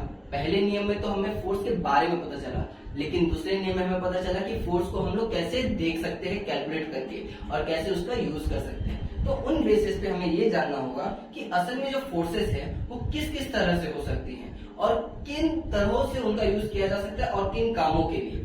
तो ज्यादातर हम लोग एज अ फर्स्ट लेक्चर में देख चुके थे कि नेचर बेस पे ऐसा क्लासिफाई किया था हमारा फोर्सेस को कि कांटेक्ट होते हैं और नॉन कांटेक्ट फोर्सेस होते हैं, लेकिन सिर्फ उतने ही बेस पर हमारे फोर्सेस को डिवाइड नहीं किया गया है। नेचर में, यूनिवर्स में हमारे फोर्सेस को बहुत तरह से डिवाइडेड किया गया है, जिनमें हमारे मेन 4 तरह के होते हैं। वो 4 ये सारे हैं: ग्रेविटेशनल फोर्स, हमारा electromagnetic force, strong nuclear force और वीक न्यूक्लियर फोर्स। ये 4 वो मेन फोर्सेस हैं जिनके बेस पे हमारा पूरा नेचर में देखने को मिलता है, और इन चारों नेचर के बेस पर ही जितने भी फोर्सेस होते हैं वो बाकी सारे फोर्सेस के अंदर छोटे छोटे पार्ट्स में डिवाइडेड हुए हैं। तो चलिए देखते हैं कि ये फोर्सेस किस किस तरह से यूज होती हैं। तो नॉर्मली जो ग्रेविटेशनल फोर्स है हमारे किस तरह से, जैसे नाम में समझ में आ रहा है ग्रेविटेशनल फोर्स, तो अर्थ हुआ, सन हुआ, बाकी सारे प्लैनेट्स हुए, ये सभी एक दूसरे के आसपास रिवॉल्व करती हैं, तो कोई तो इन्हें बाइंड करके रखा होगा ना, तो इनके बीच में जो फोर्सेस लगती हैं उन्हीं फोर्सेस को हम लोग कहते हैं ग्रेविटेशनल फोर्स, मतलब ग्रेविटी बेस, अपने गुरुत्वाकर्षण के द्वारा जो लगने वाली बल है उन्हीं को हम लोग इसको क्या कहते हैं, ग्रेविटेशनल फोर्सेस। तो ये सारी चीजें जो लगती है तुम्हारे बिग प्लैनेट्स बेस पे लगती है, ठीक है ना, बड़े बड़े अमाउंट ऑफ ऑब्जेक्ट्स पे लगती है, ठीक है, तो वहां पे ये देखने को ज्यादातर हमें समझ में आती है। प्लैनेट्स, एस्ट्रॉइड्स, कॉमेट्स, इन सभी जगहों पर हमें ये ग्रेविटेशनल फोर्स फील होता है, ठीक है। लेकिन अगर यही हम लोग स्मॉलर ऑब्जेक्ट पे देखेंगे तो ये चीज फील नहीं हो पाता। क्यों? क्योंकि उस स्मॉलर ऑब्जेक्ट के ऊपर बाकी बड़े ऑब्जेक्ट का फीलिंग ज्यादा है। जैसे हम लोग एज ए स्मॉलर ऑब्जेक्ट समझ लो, जितने भी इंसान हैं, और ये इंसान खड़े किसके ऊपर है, पृथ्वी के ऊपर ना, तो हम लोग किसी दूसरे छोटे ऑब्जेक्ट के ऊपर अपना ग्रेविटेशनल फोर्स तो दे सकते हैं, लेकिन वो उसको मानेगा नहीं, क्योंकि हम दोनों से बड़ा कौन एक बड़ा ग्रेविटेशनल फोर्स दे रहा है, हमारा अर्थ। जैसे ये, इसको मैं भी खींच रहा हूँ, ये मुझे भी खींच रहा है, लेकिन हम दोनों एक दूसरे की तरफ ना किसी तरह का फीलिंग उतना ज्यादा ग्रेट कवर नहीं हो पा रहा है। रीजन क्या है? क्योंकि ये दोनों किसके इन्फ्लुएंस में है, अर्थ के इन्फ्लुएंस में, जो कि हमें क्या किया, बाइंड किए हुए, तो उसका इन्फ्लुएंस हमारे इन्फ्लुएंस और इसके इन्फ्लुएंस से क्या है, ज्यादा है। तो इसलिए हमें ग्रेविटेशनल फोर्स इतना ज्यादा फील नहीं हो पाता, सिर्फ बड़े ऑब्जेक्ट्स में ये फील हो पाता है, जैसे कि अर्थ, सन, बाकी एस्ट्रॉइड, बाकी लूनर प्लेसेस, जितने भी सोलर सिस्टम और भी यूनिवर्सल बॉडीज, सेलेस्टियल बॉडीज जो है, उनमें हमें ये देखने को ज्यादातर पता चलता है। तो ये समझ सकते हैं कि ये सब ग्रेविटेशनल फोर्सेस बड़े बड़े ऑब्जेक्ट्स पे काम करते हैं। तो बड़े बड़े ऑब्जेक्ट्स क्या होंगे, बहुत दूर दूर होंगे, तो इनका डिस्टेंस भी बड़ा दूर दूर तक वर्क करता है। So it has an infinite range, जहां दूर तक ये काम कर सकते हैं वहां पर ये काम करेंगे। तो इनका जो डिस्टेंस होता है बहुत लाइट ईयर्स दूर होते हैं, एस्ट्रोनॉमिकल डिस्टेंस तक दूर हो जाते हैं, तो उतने दूर दूर तक हमें ये ग्रेविटेशनल फोर्स फील होते हैं, जो कि किस नेचर में दिखने मिलते हैं, हमेशा अट्रैक्टिव नेचर। देखो, जो सन है वो पृथ्वी को खींच रहा है अपने पास, ऐसा नहीं ना कि उसको दूर भेज रहा है, वो उसको खींच रहा है। हम लोग मून को खींच रहे हैं, बाकी सारे प्लैनेट सन की तरफ खींचे जा रहे हैं, इसलिए वो उसको रिवॉल्व हो रहे हैं। तो सब कोई एक दूसरे की तरफ खींच रहा है, मतलब अट्रैक्ट हो रहा है, ना कि उससे दूर जा रहा है। तो खींच रहा है, तो जितने भी ग्रेविटेशनल फोर्सेस होती है वो एक तरह की अट्रैक्टिव फोर्स होती है, जो कि डिपेंड करती है उनके किस तरह का मास पर। किस पे डिपेंड करते हैं? अपने मास पर। तो ये मास बेस्ड बॉडीज के ऊपर ग्रेविटेशनल फोर्सेस ज्यादातर हमें देखने को मिलती है। दूसरा हमारा फोर्सेस आता है इलेक्ट्रोमैग्नेटिक फोर्स। नाम से समझ में आ रहा है कि इसके अंदर इलेक्ट्रिकल और मैग्नेटिकल प्रॉपर्टीज दोनों पाई जाती है। तो ऐसे हमारे फोर्सेस जो कि चार्ज पार्टिकल के बीच में लगते होंगे, उन्हें हम लोग इलेक्ट्रोमैग्नेटिक फोर्स कहते हैं। तो देखो, charge particle as a 12th base पे हम लोग जब जाएंगे तो उसमें इलेक्ट्रिसिटी, इलेक्ट्रोस्टैटिक और मैग्नेटिक फील्ड के बहुत ज्यादा डेप्थ कॉन्सेप्ट्स हैं। अभी के लिए अभी हम लोग बस थोड़ा उसके बारे में ब्रीफ डिस्कस कर लेते हैं। तो जो चार्ज पार्टिकल होते हैं वो किस में पाए जाते हैं? तुम्हारे एटम्स के अंदर। उनको हम लोग क्या करते हैं? एक्टिवेट करते हैं, ठीक है। तब वो उनके अंदर positive charge, negative charge active हो जाते हैं, फिर उनका यूज होता है। तो ये सारी चीजें कब होती है? बहुत एटॉमिक लेवल पे होती है, ठीक है, एटम बेस पे होती है, मॉलिक्यूलर बेसिस पे होती है। तो उनमें ये सारे पार्टिकल जब वर्क करते हैं तो वर्किंग उनके भी अंदर सेम, जैसे ग्रेविटेशनल फोर्स होती है वैसे इनका भी अपना फोर्स होता है, जो एक दूसरे के ऊपर क्या करती है?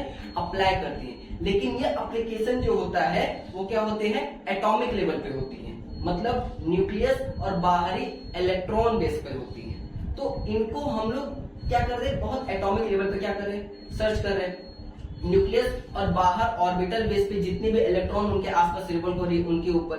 साथ ही साथ जब ये किसी अनदर इन्फ्लुएंस में फील करते हैं, फ्लो करते हैं, लाइक इलेक्ट्रिसिटी में क्या फ्लो होती है? इलेक्ट्रॉन्स फ्लो होती है। तो इलेक्ट्रॉन्स का फ्लो होने की वजह से हमें इलेक्ट्रिसिटी तो देखने को मिलती है, साथ ही साथ वो एक मैग्नेटिक प्रॉपर्टी भी जनरेट करती है, तो मैग्नेटिक फील्ड भी देखने को मिलता है। तो ऐसे डिफरेंट बिहेवियर्स हमारे चार्ज पार्टिकल, ये सभी के सभी क्या है? चार्ज पार्टिकल, चाहे प्रोटॉन हो चाहे इलेक्ट्रॉन हो, इनमें पॉजिटिविटी नेगेटिविटी क्या शो करती है? इनकी चार्ज पार्टिकल। तो ये चार्ज पार्टिकल की वजह से ये अपने ऊपर तो फोर्स तो देते होंगे, उन्हीं फोर्सेस को अगर हम लोग इलेक्ट्रिकल और मैग्नेटिकल फील्ड को अगर कंबाइंड में देखेंगे तो इलेक्ट्रोमैग्नेटिक फोर्सेस बोलेंगे, और उन्हें अगर इंडिविजुअल देखेंगे तो इलेक्ट्रिकल फोर्सेस या तो मैग्नेटिकल फोर्सेस बोलेंगे। तो असल में ये एक दूसरे के ही अंदर प्रॉपर्टीज को काम करने में मदद कर रही है। तो ये सारे तो चार्ज पार्टिकल बेस है, तो इनमें अट्रैक्शन भी देखने को मिलता है और रिपल्सन भी देखने को मिलता है। कैसे? अगर इलेक्ट्रॉन इलेक्ट्रॉन के साथ तो अटैच होना नहीं चाहेगा, ठीक है, क्योंकि वो सेम पार्टिकल है, सेम पार्टिकल एक जगह पे रहते नहीं है, तो एक दूसरे को क्या करना चाहेंगे, दूर भेजना चाहेंगे, तो वहां पे हमें रिपल्सन भी देखने को मिलता है। लेकिन ये चीज ग्रेविटेशनल फोर्सेस में नहीं देखने को मिलता। रीजन यहाँ पे ध्यान देना, क्योंकि ग्रेविटेशनल फोर्स मासेस बेस्ड होती है और जितनी भी इलेक्ट्रोमैग्नेटिक फोर्सेस होती है वो हमारी क्या होती है, चार्ज बेस्ड होती है। तो चार्ज में पॉजिटिव पॉजिटिव होता है और नेगेटिव नेगेटिव होता है, इसलिए इनमें अट्रैक्शन और रिपल्सन देखने को मिल जाता है। लेकिन मास में कोई पॉजिटिव नेगेटिव नहीं होती है, सिर्फ नॉर्मली मास होती है, न्यूट्रल बेस होती है, तो उनमें पॉजिटिविटी और नेगेटिविटी का कोई फर्क ही नहीं है, इसलिए उनमें सिर्फ एक तरह से अट्रैक्शन ही देखने को मिलता है, जो खींच कर अपने आप को बांधे हुए, रिपल्सन नहीं। लेकिन चार्ज पार्टिकल में रिपल्सन भी देखने को मिलता है और अट्रैक्शन भी देखने को मिलता है। तो जानते रहे कि ये एटॉमिक लेवल पे काम करिए, तो ये एटॉमिक लेवल पर भी इनका जो रेंज होता है बहुत दूर तक काम करता है। अब बोलोगे कि ऐसा कैसे भैया, एटॉमिक लेवल पे भी तो इनका रेंज छोटा ही होना चाहिए ना? नहीं, क्योंकि इलेक्ट्रॉन इलेक्ट्रॉन बेस पे तो वर्क कर रहे हैं ना। एक इलेक्ट्रिकल फील्ड दूसरे इलेक्ट्रिकल फील्ड पे फोर्सेस जो दे रही है वो बहुत बिगर इंपैक्ट दे रही है। फोर्सेस क्या, न्यूक्लियस का बाकी एटम्स के ऊपर, वो बाकी एटम्स के ऊपर, ये तुम्हारे क्या होते हैं, चलते जाते हैं। जैसे एक इलेक्ट्रिसिटी चार्जेस के बेस पर हम बहुत जगह सर्किट फ्लो करवाते हैं, तो उनमें भी तो इलेक्ट्रोमैग्नेटिक वेव हो रही है। तुम्हारी जितने भी सिग्नल्स, जितने भी तुम कम्युनिकेशन हो रहे हैं, जितने भी आजकल हमारे नॉन वायर्ड जितने भी ऑब्जेक्ट्स है लाइक मोबाइल फोन, ये सारी चीजें, इनके अंदर सिग्नल्स फ्लो कैसे कर रहे हैं, इलेक्ट्रोमैग्नेटिक फॉर्म में ही फ्लो कर रहे हैं। तो अगर इनका रेंज छोटा रहता तो ये क्या मूव कर पाते? लाइट भी क्या है, एक तरह की इलेक्ट्रोमैग्नेटिक वेव है, कॉस्मिक रेज भी क्या है, इलेक्ट्रोमैग्नेटिक वेव है, इंफ्रारेड भी क्या है, ये भी एक तरह की इलेक्ट्रोमैग्नेटिक वेव है। सभी के सभी एक इलेक्ट्रोमैग्नेटिक वेव ही है एक तरह से। ये सभी का अपना एक अलग अलग रेंज है, अलग अलग वर्किंग है और ये बहुत दूर दूर तक काम करती है। जो भी देखते हो कि जितने स्पेस रिसर्च साइंटिस्ट होते हैं वो अलग अलग तरह के सिग्नल्स को क्या करते हैं, हमारे स्पेस में सेंड करते हैं और उनके बेस पर वो चेक करते हैं कि बाहर से कोई सिग्नल, वो चीज को अगर वो एक्सेप्ट करेंगे तो वो भी वहां से ट्रांसमिट करेंगे और ट्रांसमिशन अगर होगा सिग्नल्स का तब पता चलेगा किसी और जगह पे क्या लाइफ एग्जिस्ट करता है कि नहीं, या हम जहां पे देखना चाह रहे हैं वहां तक हमारा सिग्नल पहुंच पा रहा है। अगर सिग्नल पहुंचेगा तो उस हमारा स्पेस सैटेलाइट के अंदर वो चीज इंफॉर्मेशन लेकर फिर हमारे पास आ पाएगा। ठीक कैसे हो पा रहा है? ये छोटे छोटे चार्ज पार्टिकल जो बड़े इम्पैक्ट लेवल पे काम कर रहे हैं, तो इनके बीच में कैसा हो रहा है, इलेक्ट्रिकल और मैग्नेटिकल दोनों काम कर रहे हैं, वो भी स्मॉल पार्टिकल्स के बेस पे फोर्सेस के लिए, तभी ये काम हमारा एक बड़े लार्ज डिस्टेंस के लिए काम हो रहा है। तो ये इसलिए हमारा इनफाइनाइट रेंज तक भी माना जा सकता है, ठीक है। लेकिन अगर हम लोग सिर्फ इसको न्यूक्लियस तक बांध के रखें, सिर्फ न्यूक्लियस से न्यूक्लियस तक, रेंज को हम लोग बाहरी ऑर्बिटल तक नहीं लेके जा रहे, सिर्फ न्यूक्लियस के अंदर, तो ये हमारा बन जाएंगे स्ट्रॉन्ग न्यूक्लियर फोर्सेस, जो कि किसके एक्ट में काम करेंगी, सिर्फ न्यूक्लियस को बाइंड करने में। देखो जितने भी हमारा बॉडी एक स्ट्रक्चर बेस पे दिख रहा है, कोई भी तुम्हारा ये बोर्ड भी एक स्ट्रक्चर बेस पे दिख रहा है, तो इनके अंदर जो न्यूक्लियस है वो सभी अपने एटम्स को क्या किए, बाइंड किए हुए। अगर बाइंड नहीं किया रहता तो ये डिके होते रहते, तो डिके मतलब टूट रहे होते। तो अगर बाइंड मतलब बांधे हुए हैं, मतलब इनको बहुत जोड़ जाड़ के बांधना पड़ा होगा, तभी हमारा बॉडी एक स्ट्रक्चर्ड वे में दिख रहा है, एक फिक्स रूप में दिख रहा है। तुम मुझे देख पा रहे हो, तुम बाकी किसी को देख पा रहे होगे, हर किसी ऑब्जेक्ट को फील कर पा रहे हो, जैसे मैं इस ऑब्जेक्ट को फील कर पा रहा हूँ। तो ये सारे बॉडीज के अंदर जो न्यूक्लियस है बहुत हाईली बाइंडेड है। अगर ये बाइंडेड नहीं रहेंगे तो इनका स्ट्रक्चर हमेशा चेंज होते रहेगा। जैसे देखते हो कि पानी, बर्फ, गैस, ये चेंज होते रहता है क्योंकि इनके स्ट्रक्चर उतने ज्यादा बाइंडेड नहीं है। लेकिन तभी भी बाइंडेड तो है ना, वो टेम्परेचर पे जाके चेंज हो जाती है। तो वो बाइंडेशन जो रखने को काम कर रहा है वो कौन सी फोर्सेस के अंदर आती है, वो होती है न्यूक्लियर फोर्सेस। न्यूक्लियर मतलब न्यूक्लियस बेस्ड फोर्सेस। एटम के अंदर न्यूक्लियस होता है, वो न्यूक्लियस बेस्ड फोर्सेस होती है, लेकिन वो बहुत स्ट्रांग होती है। तभी हमारा एक ऑब्जेक्ट एक पूरे परफेक्ट फॉर्म में दिख पाता है, जो भी तुम देख पाते हो। All entire world, all entire universe, सभी देखने के रीजन ये एक तरह से न्यूक्लियर फोर्स ही है। तो स्ट्रॉन्ग न्यूक्लियर फोर्स, तो इसका रेंज कैसा होगा? अब देखो ये न्यूक्लियस बेस वर्क कर रहा है ना, तो न्यूक्लियस का साइज तो बहुत छोटा होता है। तो न्यूक्लियस का साइज अगर बहुत छोटा है तो उसका डिस्टेंस भी क्या होगा, एकदम न्यूक्लियस तक ही वैलिड करेगा। So it work for very short range like 10 to the power -15 metre. Nucleus का साइज कितना होता है, बहुत छोटा होता है ना न्यूक्लियस का साइज। तो वो जितने छोटे रेंज में तुम्हारा न्यूक्लियस रहेगा उतने में ही एक एटम एग्जिस्ट कर पाएगा, और जितने न्यूक्लियस होंगे उतने एटम एग्जिस्ट करेंगे, और उस हिसाब से एक स्ट्रक्चरल बॉडी का क्या होगा, क्रिएट होगा। तो ये बहुत छोटे न्यूक्लियस बेस पे ही वर्क करेगा। तो ये स्ट्रॉन्ग न्यूक्लियर फोर्स होगा। क्यों? क्योंकि इसको बाइंड करके रखा है। लेकिन अगर वहीं पे डिके होगा तो उसको क्या कहेंगे हम लोग, वीक न्यूक्लियर फोर्स। डिके मतलब देखते हो रेडियो एक्टिविटी, बहुत जगह सुने होंगे रेडियो एक्टिव एलिमेंट होगा, जैसे कि हिरोशिमा नागासाकी में बम गिरे थे तो वो क्या थे, न्यूक्लियर बम थे ना। तो न्यूक्लियर बम के अंदर कौन से फोर्सेस यूज किए गए थे, वीक न्यूक्लियर फोर्सेस यूज हुए थे, क्योंकि अगर वो डिके नहीं होते तो वो बम फूटता नहीं, immense amount of energy release नहीं होती और नहीं रेडिएशन तुम्हारा क्या होता है, रिलीज होता।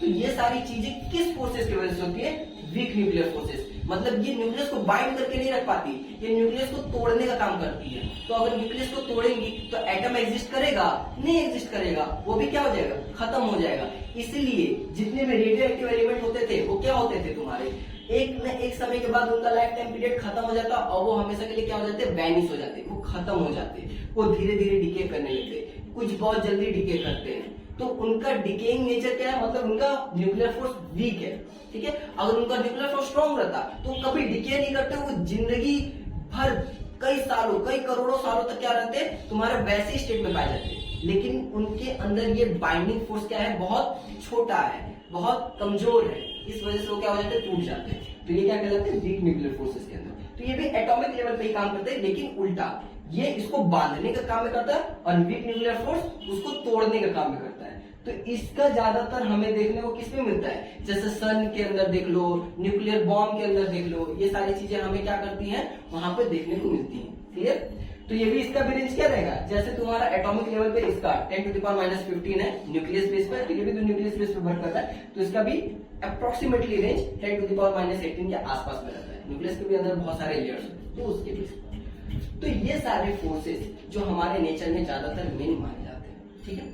अब आते हैं कुछ आगे की तरफ। तो उन फोर्सेस को अगर मैं देखूं तो इनमें तो कुछ जो फोर्सेस है, सारे फोर्सेस एक दूसरे से क्या लग रहे हैं, कुछ ज्यादा स्ट्रांग होंगे, कुछ वीक होंगे। तो अगर हम लोग चेक करेंगे इनके कैलकुलेशन बेस पे, तो सबसे पता चलता है कि ये कुछ रेशियो कुछ इस तरह से देखने को मिलेंगे। एफएस से मतलब स्ट्रॉन्ग न्यूक्लियर फोर्स, एफई से इलेक्ट्रोमैग्नेटिक फोर्स, एफडब्ल्यू से वीक न्यूक्लियर फोर्स और एफजी से ग्रेविटेशनल फोर्स। तो अगर देखोगे रेशियो बेस में, तो जिसका पावर माइनस में है मतलब वो सबसे कमजोर है, और जिसका पावर कम माइनस में या पॉजिटिव में है वो क्या है, स्ट्रॉन्ग न्यूक्लियर मतलब स्ट्रॉन्ग फोर्सेस है। तो एफएस मतलब strong force, strong nuclear force, इसका वैल्यू क्या है 1 है। एफई इलेक्ट्रोमैग्नेटिक फोर्स, इसका 10⁻², मतलब ये स्ट्रॉन्ग न्यूक्लियर फोर्स से कमजोर है। कौन कमजोर है तुम्हारा, इलेक्ट्रोमैग्नेटिक फोर्स। उससे ज्यादा कमजोर कौन है, वीक न्यूक्लियर फोर्स, कितना 10⁻6। फिर वीक न्यूक्लियर फोर्स से भी ज्यादा कमजोर कौन है, ग्रेविटेशनल फोर्स, देख लो -38, मतलब बहुत ज्यादा कमजोर है। तो ग्रेविटेशनल फोर्स सबसे वीकेस्ट फोर्स माना जाता है इन चारों फोर्स में, और सबसे स्ट्रॉन्गर फोर्स कौन माना जाता है, हमारा स्ट्रॉन्ग न्यूक्लियर फोर्स, ठीक है। स्ट्रॉन्ग न्यूक्लियर फोर्स सबसे स्ट्रॉन्ग फोर्स माना जाएगा और ग्रेविटेशनल फोर्स सबसे वीकेस्ट फोर्स माना जाता है। क्लियर। तो यहाँ से हम लोग देख सकते हैं। अब बोलोगे भैया ये कैसे, आपने कुछ तो वैल्यू होगा, तो ये कैलकुलेशन बेस है। ग्रेविटेशन चैप्टर, इलेक्ट्रोमैग्नेटिक चैप्टर जब हम लोग पढ़ेंगे तो इसमें इस चीज के बारे में ज्यादा अच्छे तरीके से समझ में आएगा। अभी के लिए सिर्फ ऐसे जान के रखते हैं, ठीक है। अब आते हैं कुछ कॉमन फिनोमिना में। ऐसे तो फोर्सेस के बारे में हम लोग समझ गए कि फोर्सेस होती क्या है, लेकिन अब ये जानना पड़ेगा क्योंकि हम लोग तो पढ़े mechanics, Newton's law of motion, ये तो हमें जानकारी जानने के लिए थी। लेकिन अब जो नॉर्मली हम लोग जो कैलकुलेशन करेंगे वो इन फोर्सेस के ऊपर होगी। तो ये कुछ कॉमन फोर्सेस है मैकेनिक्स बेस पर जो कि हमें कैलकुलेशन में मदद करने वाली है। तो वो 4 फोर्सेस जो कि ज्यादातर तुम इसमें यूज करने वाले इस चैप्टर में न्यूमेरिकल को सॉल्व करने के लिए, वो कौन कौन सी है, वेट, रिएक्शन या तो जिसको हम लोग नॉर्मल फोर्स भी कहते हैं, टेंशन और स्प्रिंग फोर्स। तो ये 4 वो फोर्सेस है जो कि हम लोग किसी भी न्यूमेरिकल को सॉल्व करने में ज्यादा से ज्यादा यूज कर देंगे, ठीक है। तो वेट का मतलब क्या है, हर एक बॉडी अपना क्या रखता है, उसको खींचता है ग्रेविटी। कौन खींचता है, अर्थ या अदर प्लैनेट्स, सभी को किसी बॉडी को अपने पास खींचते हैं। तो वो जिस फोर्स से खींचते हैं, असल में फोर्स नहीं होता, वो एक्सेलरेशन होता है। ये एक्सेलरेशन से खींचते हैं। खींचते किसको है, एक मास के बॉडी को, जैसे मैं, ये जैसे ये जा रहे हैं नीचे, इसको तो खींच रहा है ना, तो इसके पास मास है, खींच रहा है एक्सेलरेशन से। तो मास के साथ एक्सेलरेशन वर्क करता है तो क्या मिलता है, फोर्स ही ना मिलता है। मास के साथ एक्सेलरेशन वर्क करता है तो क्या होता है, फोर्स ही नहीं मिलता है, फोर्स। तो वेट क्या है, एक तरह का फोर्स ही है, क्योंकि ये हमारा मास है, पृथ्वी हमें खींच के रख रही है, तो हमारे ऊपर लग क्या है, फोर्स लग रहा है। तो वेट भी एक तरह का फोर्स है, लेकिन जो खींच रहा है एक्सेलरेशन अर्थ, वो सभी को तो सेम ही खींच रहा होगा ना, तो उसका एक्सेलरेशन फिक्स है, जो कि है कितना g। उसका एक्सेलरेशन फिक्स है, उसका वैल्यू है g। इसलिए वेट का वैल्यू क्या हो जाता है mg। वेट का वैल्यू क्या हो जाता है mg। तो जो बॉडी, मान लो ये बॉडी, ये ब्लॉक है, ब्लॉक का मास कितना है m है। तो इस m मास से अगर कोई भी तुम्हारा क्या कर रहा है, हमारा पृथ्वी खींच रहा है, कितना एक्सेलरेशन से खींचेगा, g एक्सेलरेशन से, तो नीचे में फोर्स कितना लगना चाहिए, mg लगना चाहिए। कितना लगना चाहिए, mg। तो mg फोर्स कौन सा होता है, वेट का होता है, ठीक है। अब दूसरा क्या है, रिएक्शन या तो नॉर्मल फोर्स। तो रिएक्शन या तो नॉर्मल फोर्स है क्या, तो रिएक्शन या तो नॉर्मल फोर्स वो फोर्स है जो कि हमारे वेट को काउंटर बैलेंस करने में काम आता है। तो ये वेट को नीचे खींच रहा है, हम लोग खड़े किस पे, सरफेस के ऊपर। जैसे हम किसके ऊपर खड़े, जैसे मान लो ये एक बॉडी है, ये बॉडी किसके ऊपर है, ये सरफेस के ऊपर खड़ा हुआ है। तो जब ये सरफेस के ऊपर है तो इसको पृथ्वी क्या कर रहा है, खींचना चाह रहे हैं, लेकिन जिस सरफेस पे है, सरफेस उसको नीचे जाने देना चाह रही है, नहीं ना। तो नीचे अगर नहीं जा रहा है तो ये वहीं पर पड़ा है कि नहीं, तो अगर उसी जगह पे पड़ा है तो उतना ही इसको ऊपर में भी तो मिल रहा होगा। अगर इसको हमेशा नीचे ही फोर्स मिलता तो ये क्या होता, ये जमीन धरती को क्या करता है, चीरते हुए अंदर चला जाता। हम लोग क्या अंदर धंसते जा रहे हैं, नहीं ना, सरफेस पे चल पा रहे हैं। इसका मतलब क्या, अपोजिट में भी फोर्स ऊपर लग रहा है। तो जो वेट को बैलेंस करने के लिए अपोजिट में फोर्स लगता है, उसी को हम लोग क्या कहते हैं, या तो रिएक्शन फोर्स कहते हैं या तो नॉर्मल फोर्स कहते हैं। रिएक्शन मतलब क्या, वेट नीचे लग रहा है, उसके रिएक्ट में जो फोर्स काम कर रहा है, तो उसको क्या कहेंगे हम लोग, रिएक्शन फोर्स। तो मान लो ये बॉडी है, इसको क्या कर रहा है, वेट खींच रहा है, तो इसको ये सरफेस क्या कर रहेगा, ऊपर में रखना चाहेगा ना, ताकि ये नीचे धंसे ना। तो ये जो ऊपर की तरफ जो फोर्स लगेगा, उसी को क्या कहेंगे, रिएक्शन फोर्स। अब बोलोगे इसको नॉर्मल फोर्स क्यों कहा जाता है, नॉर्मल फोर्स इसलिए क्योंकि ये सरफेस के परपेंडिकुलर है। सरफेस कैसे है, ऐसे है, फोर्स कैसे लग रहा है, ऐसे। दोनों के बीच में एंगल कितना है, 90 डिग्री है ना। सीधा लाइन देखना, ये क्या है, ऊपर की तरफ है, सरफेस ऐसे है, तो दोनों के बीच में एंगल कितना है, ये एंगल कितना है, पूरा 90 डिग्री है ना। इसलिए रिएक्शन फोर्स को हम लोग नॉर्मल फोर्स भी कहते हैं। तो ये हमेशा क्या लगेगा, सरफेस के परपेंडिकुलर, हमेशा क्या लगेगा, सरफेस के परपेंडिकुलर। तो जैसा भी सरफेस रहेगा उसके हमेशा क्या लगना चाहिए, परपेंडिकुलर लगना चाहिए। तो उसको हम लोग नॉर्मल फोर्स भी कहेंगे, तो रिएक्शन फोर्स भी कहेंगे। तो कहीं कहीं पे इसको कैपिटल आर से भी डिनोट किया जाता है और कैपिटल एन से भी डिनोट किया जाता है, आप जैसे भी देख सकते हो, ठीक है। अब आते हैं हमारे टेंशन पर। टेंशन क्या है, जो कोई भी थ्रेड या तो रोप बेस्ड कोई भी सिस्टम होता है, जैसे कोई धागा, तो धागा बेस्ड कोई भी सिस्टम रहता है, तो उसमें भी क्या लगता है, फोर्स लगता है। लेकिन उसको हम लोग क्या कहते हैं, फोर्स ना बोल के उसको एक स्पेशल टर्म दे दिया गया है, जिसको बोला जाता है टेंशन, मतलब खिंचाव। ज्यादातर रस्सी में या धागे में क्या होता है, खिंचाव होता है। तो खिंचाव को एक इंग्लिश वर्ड में क्या बोला जाता है, टेंशन। तो टेंशन क्या है, खिंचाव क्या है, एक तरह का बल ही है ना जो उसके ऊपर लग रहा है, इसलिए हम लोग उसको एक तरह का फोर्स कंसीडर कर लिए, जिसका नाम क्या रख दिया, टेंशन रख दिए।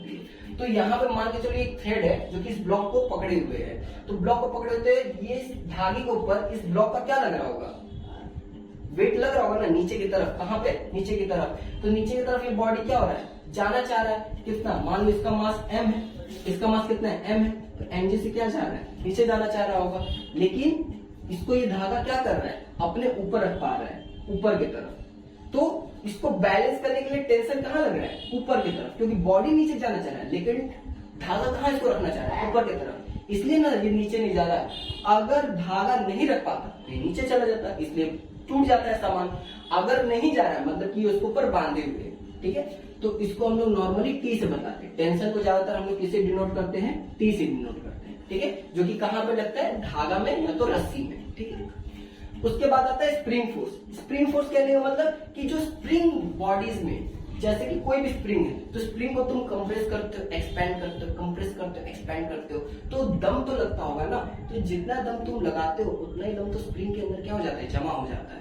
तो ये जो जमा होता है वही फिर वो क्या करता है, काम करता है ना। जब तुम दबाते हो तो अपना दम लगाते हो, और दबने के लिए जितना वो दम अपने अंदर, जैसे मैंने किसी चीज को दबाया स्प्रिंग को, तो अपने अंदर दम क्या करता है, रिस्टोर कर लेता है, और जब हम लोग छोड़ते हैं तो वही वो यूज करता है। तो जो हमने फोर्स दिया वही वो यूज किया, तो वो किसके अंदर स्टोर हुआ, स्प्रिंग के अंदर ना, जो कि वो यूज कर सका।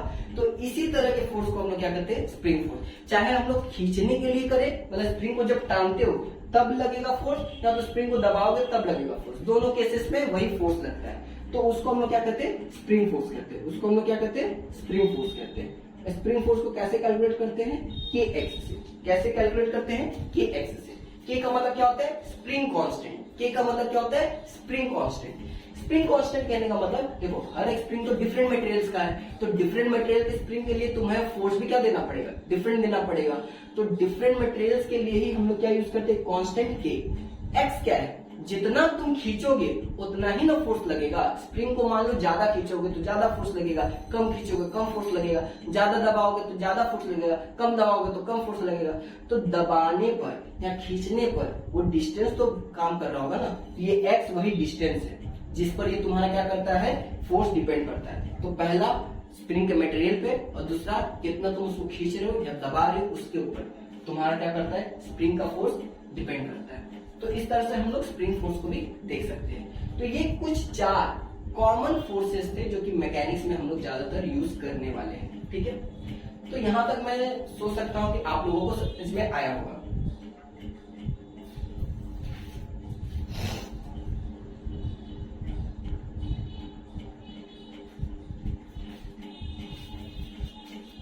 अब आगे आते हैं हम लोग। अब हम लोग जानेंगे इक्विलिब्रियम ऑफ फोर्सेस के बारे में। तो इक्विलिब्रियम ऑफ फोर्सेस क्या है, देखो इक्विलिब्रियम वर्ड का मतलब क्या होता है पहले ये जानना जरूरी है। इक्विलिब्रियम कहने का मतलब कि बैलेंस्ड, ठीक है। इक्विलिब्रियम कहने का मतलब क्या होता है, बैलेंस्ड। तो मतलब फोर्सेस को हमें क्या करना है, बैलेंस करना है। नॉर्मली फोर्सेस तो लगते रहती हैं, तो अनबैलेंस भी होती है और बैलेंस भी होती है। तो हम लोग को कैलकुलेशन किसमें इजी रहेगा, सोच के बताओ, बैलेंस कंडीशन में। अनबैलेंस में कोई चीज को कैलकुलेट करना आसान रहता है, नहीं। इसलिए हम लोग क्या देखेंगे, इसको बैलेंस कंडीशन में देखेंगे। तो बैलेंस कंडीशन मतलब इक्विलिब्रियम ऑफ फोर्सेस। तो इसको कैसे हम लोग देखेंगे, तो पहले जानना पड़ेगा कि फोर्सेस किसी भी बॉडी पे किस किस तरह से लगती हैं। तो forces in equilibrium condition means all forces vector sum must be zero for any axis. कहने का मतलब ये है कि अगर इक्विलिब्रियम कंडीशन में हम लोग फोर्स देख रहे हैं किसी एक बॉडी के ऊपर, तो जितने भी फोर्सेस लगेंगे उनका वेक्टर सम। अब बोलो वेक्टर सम क्यों, क्योंकि वेक्टर क्वांटिटी है ना फोर्स। फोर्स किस तरह की क्वांटिटी है, वेक्टर क्वांटिटी, इसलिए उनका वेक्टर सम लिखना पड़ेगा। तो वेक्टर सम क्या होना चाहिए, हमेशा जीरो होना चाहिए। अरे इक्विलिब्रियम मतलब कि तुम्हारा बैलेंस, बैलेंस मतलब नहीं कहीं हिल रहा है, नहीं कहीं डुल रहा है, किधर भी नहीं जा रहा है। तो अगर कहीं नहीं जा रहा है तो ऑल ओवर वैल्यू तो जीरो होना चाहिए ना फोर्स का। अगर कहीं पर भी हिलेगा डुलेगा मतलब उसके ऊपर क्या लग रहा है, फोर्स लग रहा है, मतलब कि वो इक्विलिब्रियम में है, बैलेंस है, नहीं है। अगर मैं यही चीज देख रहा हूँ, अगर कोई भी इधर से इसको दम लगेगा, इधर से दम लगेगा, तो ये ऐसे हिलते रहेगा, तो ये बैलेंस है, नहीं ना, ये अनबैलेंस है, हिल रहा है। बट अगर ये एकदम ऐसे रुका हुआ है, मतलब ये क्या है, बैलेंस है। कोई भी जितना भी फोर्स लग रहा होगा, कोई भी जितना भी फोर्स लग रहा होगा, एट दैट क्या आ रहा है, रुक जा रहा है ना, मतलब बैलेंस है। मतलब सारा फोर्स मिलाकर क्या हो जा रहा है, जीरो। सारा फोर्स मिलकर क्या हो जा रहा है, जीरो। लेकिन किस बेस पे जीरो, वेक्टर सम के बेस पे जीरो, ठीक है। वेक्टर सम के बेस पे हमारा क्या हो जाएगा, ऑल फोर्सेस जीरो हो जाएंगी। तो इसको हम लोग किस तरह से ले सकते हैं, सम। इसको क्या कहते हैं हम लोग, sum of net force. Net force मतलब टोटल फोर्स, क्या हो जाएगा, सम ऑफ नेट फोर्स मतलब ऑल फोर्स कितना होना चाहिए, जीरो होना चाहिए। तब भी इक्विलिब्रियम केस आएगा, मतलब बैलेंस आएगा। अदरवाइज ये बैलेंस होगा, नहीं होगा। तो इक्विलिब्रियम मतलब पहले जान के रखना, बैलेंस। इक्विलिब्रियम मतलब जान के रखना, बैलेंस्ड, क्लियर। तो इस बेस पर हमें ये समझना है कि फोर्सेस हमेशा कैसे होनी चाहिए, बैलेंस होनी चाहिए। तो कोई भी ब्लॉक रहे उसके ऊपर क्या, कैसे भी कितने भी फोर्सेस लगे, किसी भी डायरेक्शन से फोर्सेस लगे, तो फोर्सेस ऑल ओवर क्या होनी चाहिए, जीरो होना चाहिए। तभी वो क्या कहलाएगी, बैलेंस कहलाएगी। क्या कहलाएगी, बैलेंस्ड कहलाएगी, क्लियर। ये बात ध्यान रखिएगा। तो अब फोर्सेस तो बहुत सारे हैं, बहुत सारे ज्यादा फोर्सेस हैं। तो जो फोर्सेस है उनको हम लोग कैलकुलेट करेंगे कैसे, बैलेंस करने के लिए कैलकुलेट करना पड़ेगा ना, कि पता चलना चाहिए कि अगर एक तरफ से ज्यादा फोर्स लग रहा है तो उसको बैलेंस करने के लिए उतना ही फोर्स लगाना पड़ेगा। तो कैसे पता चलेगा, तो पहले ये जानना होगा कि फोर्सेस कितने तरह से लगती है। तो अगर if more than 2 forces working on a body on a same point, they said to be concurrent forces. Concurrent कहने का मतलब क्या होता है, अगर 2 से ज्यादा फोर्सेस किसी भी एक बॉडी पे लग रही हैं तो उस तरह के फोर्सेस को हम लोग कहते हैं कॉन्करेंट फोर्स। क्या कहते हैं, कॉन्करेंट फोर्स। मतलब कि एक बॉडी पे 2 से ज्यादा डायरेक्शन में फोर्सेस लग रही हैं या 2 से ज्यादा फोर्सेस लग रही हैं तो उन्हें हम कॉन्करेंट फोर्स कहेंगे। 3 रहे, 4 रहे, 5 रहे, 10 रहे, 2 से ज्यादा है तो उन्हें हम लोग क्या कहेंगे, कॉन्करेंट फोर्सेस कहेंगे। अगर कम रहेंगी मतलब 2 या 2 से कम रहेंगी तो सिंगल फोर्सेस कहेंगे या तो पेयर ऑफ फोर्सेस रहेंगी। लेकिन अगर 2 से ज्यादा रहेंगी तो ट्रिपलेट, क्वाड्रपल, पेंटा, ये जितने भी 5, 6, 7 जितने भी फोर्सेस रहेंगी इनको हम लोग एक साथ कंबाइंड वे में क्या कहेंगे, ऑन करेंट फोर्स कहेंगे। तो नॉर्मली हम लोग सिंगल फोर्सेस के लिए तो कुछ कैलकुलेशन में जरूरत नहीं है, नॉर्मल वैल्यू होता है। 2 फोर्सेस रहती है तो 2 फोर्सेस के लिए हम लोग क्या यूज कर सकते हैं, वेक्टर एडिशन लॉ यूज कर सकते हैं, जो कि हम लोगों ने वेक्टर चैप्टर में पढ़ा था।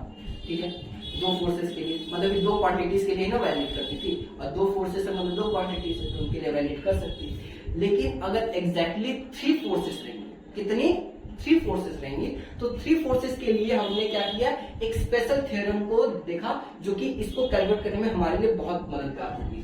तो वो क्या है, if 3 forces represented on a body which can form a triangle in a order of a vector form then it can be calculated by Lami's theorem. तो अगर कोई भी बॉडी पर 3 डायरेक्शन से फोर्सेस लग रही है और वो 3 डायरेक्शन से फोर्सेस एक ट्रायंगुलर ऑर्डर में लग रही है, मतलब उनको एक ट्रायंगल में फॉर्म किया जा सकता है, इस तरह के फोर्सेस को कैलकुलेट करने के लिए हम लोग लेमिस थ्योरम का इस्तेमाल कर सकते हैं। तो ऐसा नहीं कि अगर कोई भी 3 डायरेक्शन से फोर्स लग जाए जिनको हम लोग ट्रायंगल ऑर्डर में ना बना सके तो वो लेमिस थ्योरम होगी, नहीं, ट्रायंगल ऑर्डर में वर्क होना चाहिए वो फोर्सेस का, तभी वो लेमिस थ्योरम में वैलिड होंगे। अगर ट्रायंगल ऑर्डर में नहीं है तो लेमिस थ्योरम के लिए फोर्सेस वर्क नहीं कर पाएंगे। तो ये बात ध्यान रखिएगा।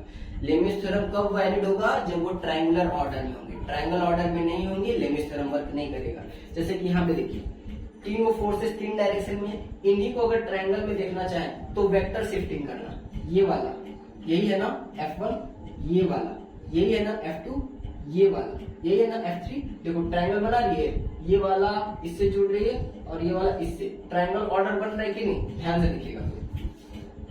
ट्रायंगल ऑर्डर बन रहा है, तो ट्रायंगल ऑर्डर फॉर्म कर रही है ये फोर्सेस, तो इन्हें हम लोग क्या कहेंगे, ट्रायंगल ऑर्डर फॉर्म कर रही है तो क्या कहेंगे हम लोग, लेमिस थ्योरम में यूज कर सकेंगे। ट्रायंगल ऑर्डर फॉलो नहीं कर पाएंगे तो इन्हें लेमिस थ्योरम में कैलकुलेट करना पॉसिबल नहीं हो पाएगा। ठीक है, तो ट्रायंगल ऑर्डर में फॉलो करेंगे वो तो नॉर्मल बात है। दिखेंगे किस तरह से, ये कुछ इस तरह से दिखेंगे, मतलब एक सिंगल पॉइंट पर बहुत सारे फोर्सेस वर्क कर रही है। तो इस सिंगल पॉइंट पर इधर भी वर्क कर रही है, इधर भी वर्क कर रही है और इधर भी वर्क कर रही है, तीनों डायरेक्शन में वर्क कर रही है। तो मान लेते हैं यहाँ पे एंगल कितना बनना होगा, अल्फा किसका, F2 F3 के बीच में, F1 F2 के बीच में कितना बनना होगा, गामा, और F1 और F3 के बीच में कितना बन रहेगा, बीटा। तो अगर 3 डायरेक्शन में फोर्सेस काम करेंगे तो 3 डायरेक्शन में क्या लगेगा तुम्हारा, अल्फा बीटा गामा। ठीक है, तो ये तीनों एंगल पे जब ये वर्क करेंगी फोर्सेस तो इन्हें हम लोग लेमिस थ्योरम कैसे अप्लाइड होगा, तो ये लेमिस थ्योरम है आपका, ये वाला लेमिस थ्योरम है। F1 के ऑपोजिट में क्या है, अल्फा, तो कौन सा हम लोग कॉम्पोनेंट यूज करेंगे, देखो साइन होता है और कॉस होता है, हम लोग कौन सा यूज करेंगे, साइन अल्फा, जो कि किसकी इक्वल होगी, F2 के ऑपोजिट में कौन है, बीटा, तो F2 बटा में साइन बीटा। फिर F3 के ऑपोजिट में कौन है, गामा, F3 बटा में साइन गामा। तीनों इक्वल क्यों, क्योंकि हम लोग इक्विलिब्रियम कंडीशन में देख रहे हैं। कौन सा कंडीशन में देख रहे हैं, इक्विलिब्रियम। तो लेमिस थ्योरम इक्विलिब्रियम कंडीशन में ट्रायंगुलर ऑर्डर के लिए वर्क करेगी। ठीक है, इसलिए तीनों क्या है, इक्वल है। तो इस तरीके से हम लोग क्या करेंगे, लेमिस थ्योरम की सहायता से 3 डायरेक्शन में लग रहे वाले फोर्सेस को हम लोग कैलकुलेट किया जा सकता है। ठीक है, आने वाले न्यूमेरिकल सेक्शन में हम लोग लेमिस थ्योरम के बेस पर कैलकुलेशन और अच्छे तरीके से करेंगे। अभी के लिए यहाँ तक हम लोग समझते हैं। अच्छा, ये बोला जाएगा कि भैया यहाँ पे साइन अल्फा क्यों यूज किया गया, बोल सकते हो कि यहाँ पे साइन अल्फा क्यों यूज किया गया। रीजन ये है ना, क्योंकि ट्रायंगुलर बेसिस में ट्रायंगल का जो हमारा मैथमेटिकल फॉर्म होता है उसमें जो तीनों साइड होते हैं, ये वाली साइड, ये वाली साइड और ये वाली साइड, इनको कैलकुलेट करने के लिए साइन फॉर्म का यूज होता है। कौन से फॉर्म का यूज होता है, साइन फॉर्म का। तो अगर ढंग से देख सको तो ये भी तो ट्रायंगल फॉर्म कर रही है फोर्सेस, तो ये भी एक तरह से उनकी साइड जैसी है कि नहीं। तो साइड को कैलकुलेट करने के लिए कौन सा यूज किया जाएगा, साइन एंगल यूज किया जाता है। इसीलिए जो फॉर्मूला में हमने साइन रखा है, कॉस नहीं रखा है। तो अगर हमें 3 को फोर्सेस के बेस पे कैलकुलेट करना रहा है जो ट्रायंगुलर बेसिस पे बनाती होंगी और इक्विलिब्रियम कंडीशन, तो यहाँ पर हम लोग लेमिस थ्योरम यूज करेंगे। और अगर 3 से ज्यादा फोर्स रहा तो भी हम लोग कौन सा रूल यूज करेंगे, पॉलीगन लॉ यूज करेंगे। कौन सा रूल यूज करेंगे, पॉलीगन लॉ, जो कि देखे थे ना कि बहुत सारे मल्टीपल फोर्सेस अगर एक पॉइंट पर काम कर रहे हैं तो हम लोग क्या करेंगे, पेयर वाइज उन्हें एड्रेस करते हैं। जैसे मान लो ये भी फोर्स है, ये भी फोर्स है, ये भी फोर्स है, ये भी फोर्स है, बहुत सारे तरह के फोर्सेस है। तो इन्हें हम लोग क्या करते थे, सजाते थे। तो सजा के कुछ दिखती थी, ऐसे ऐसे ऐसे ऐसे सजाते थे। और जब सजाने के बाद मान लेते ऐसे सजाते थे, और फिर उनके बाद उन्हें हम लोग क्या करते थे, कैलकुलेट करते थे कि उनका रिजल्टेंट कहाँ निकलता है।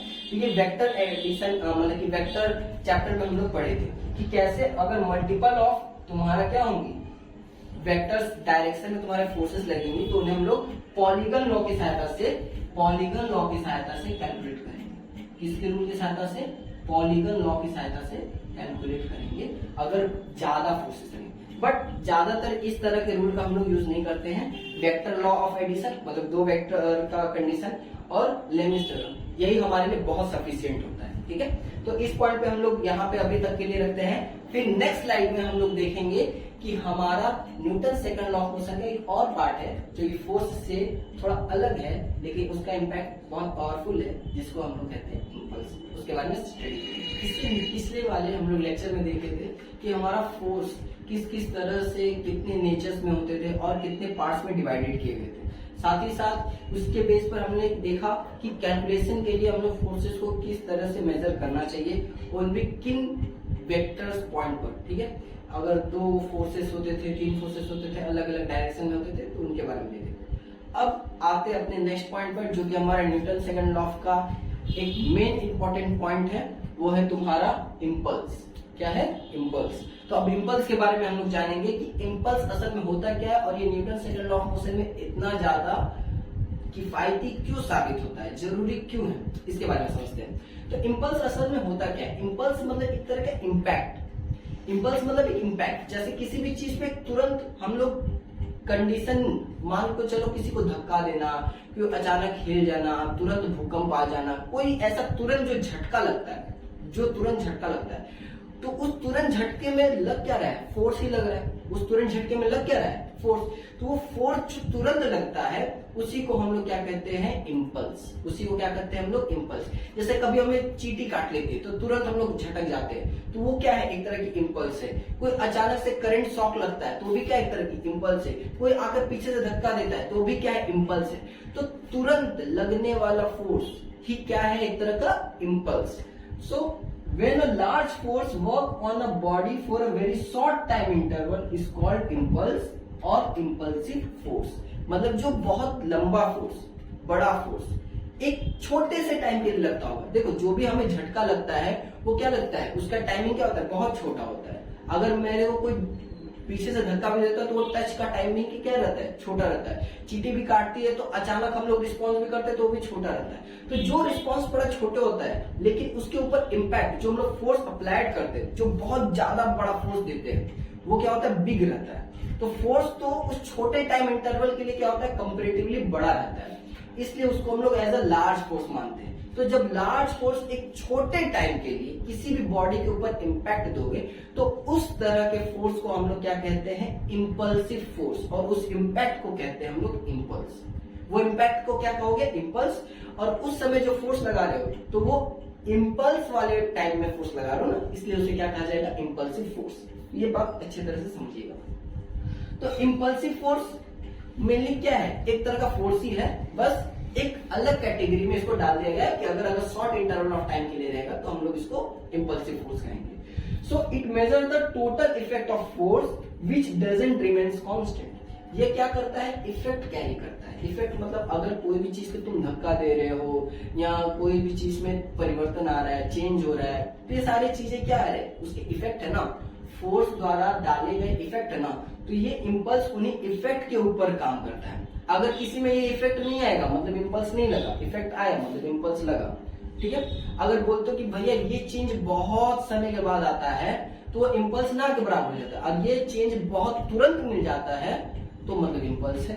तो ये इम्पल्स पता कैसे चलता है? ये पता चलता है इफेक्ट के बेस पर कि फोर्स देने पर उसमें कोई बदलाव आया कि नहीं। अगर बदलाव बहुत छोटा रहा मतलब इम्पल्स नहीं लगा, बदलाव बहुत बड़ा रहा तुरंत लगेगा तभी पता चलता है बदलाव बड़ा रहा, अदरवाइज नहीं पता चलता, तो मतलब इम्पल्स लगा है, वो मेजरेबल है, उसका इफेक्ट देखने को पता चल जाता है। तो इस हिसाब से क्या ये कांस्टेंट है? नहीं, कांस्टेंट कैसे रहेगा? इंपल्स तो बहुत छोटे टाइम के लिए लगता है ना, इंस्टेंट टाइम के लिए लगता है। इंस्टेंट टाइम के लिए लगेगा मतलब वो क्या हो सकता है, चेंज हो सकता है। तो ये कांस्टेंट नहीं रहते, ये बदल सकते हैं, क्योंकि जितना कम समय के लिए लगाओगे उतना ज्यादा इंपल्स देखने के लिए मिलेगा। ठीक है, जितना कम समय के लिए लगाओगे उतना ज्यादा इंपल्स। जैसे अगर मैं हिट करता हूँ तो तुरंत हिट करता हूँ, तो इस बॉडी पे मैं क्या कर रहा हूँ, तुरंत हिट कर रहा हूँ ना, तो इंपल्स ज्यादा देख रहा हूँ। और मैं अगर धीरे से हिट करता हूँ तो इंपल्स उतना ज्यादा मुझे इंपैक्टफुल नहीं लगेगा।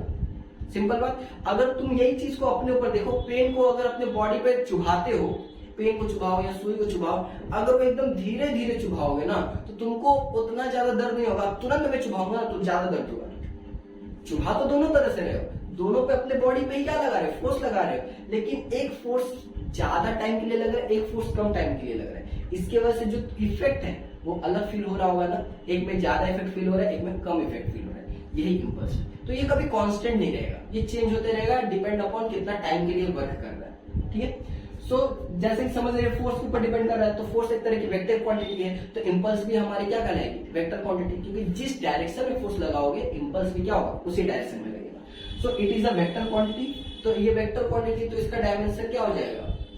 डायमेंशन से पहले इसके फॉर्मूले को समझते हैं। इंपल्स किसके बेस पे लग रहा है? फोर्स के बेस पे लग रहा है। किस आधार पे लग रहा है? टाइम के आधार पे लग रहा है। तो हर टाइम के साथ फोर्स का जब हम लोग क्या देखें, कॉम्बिनेशन देख रहे हैं, वो हमें क्या दे रहा है, इंपल्स।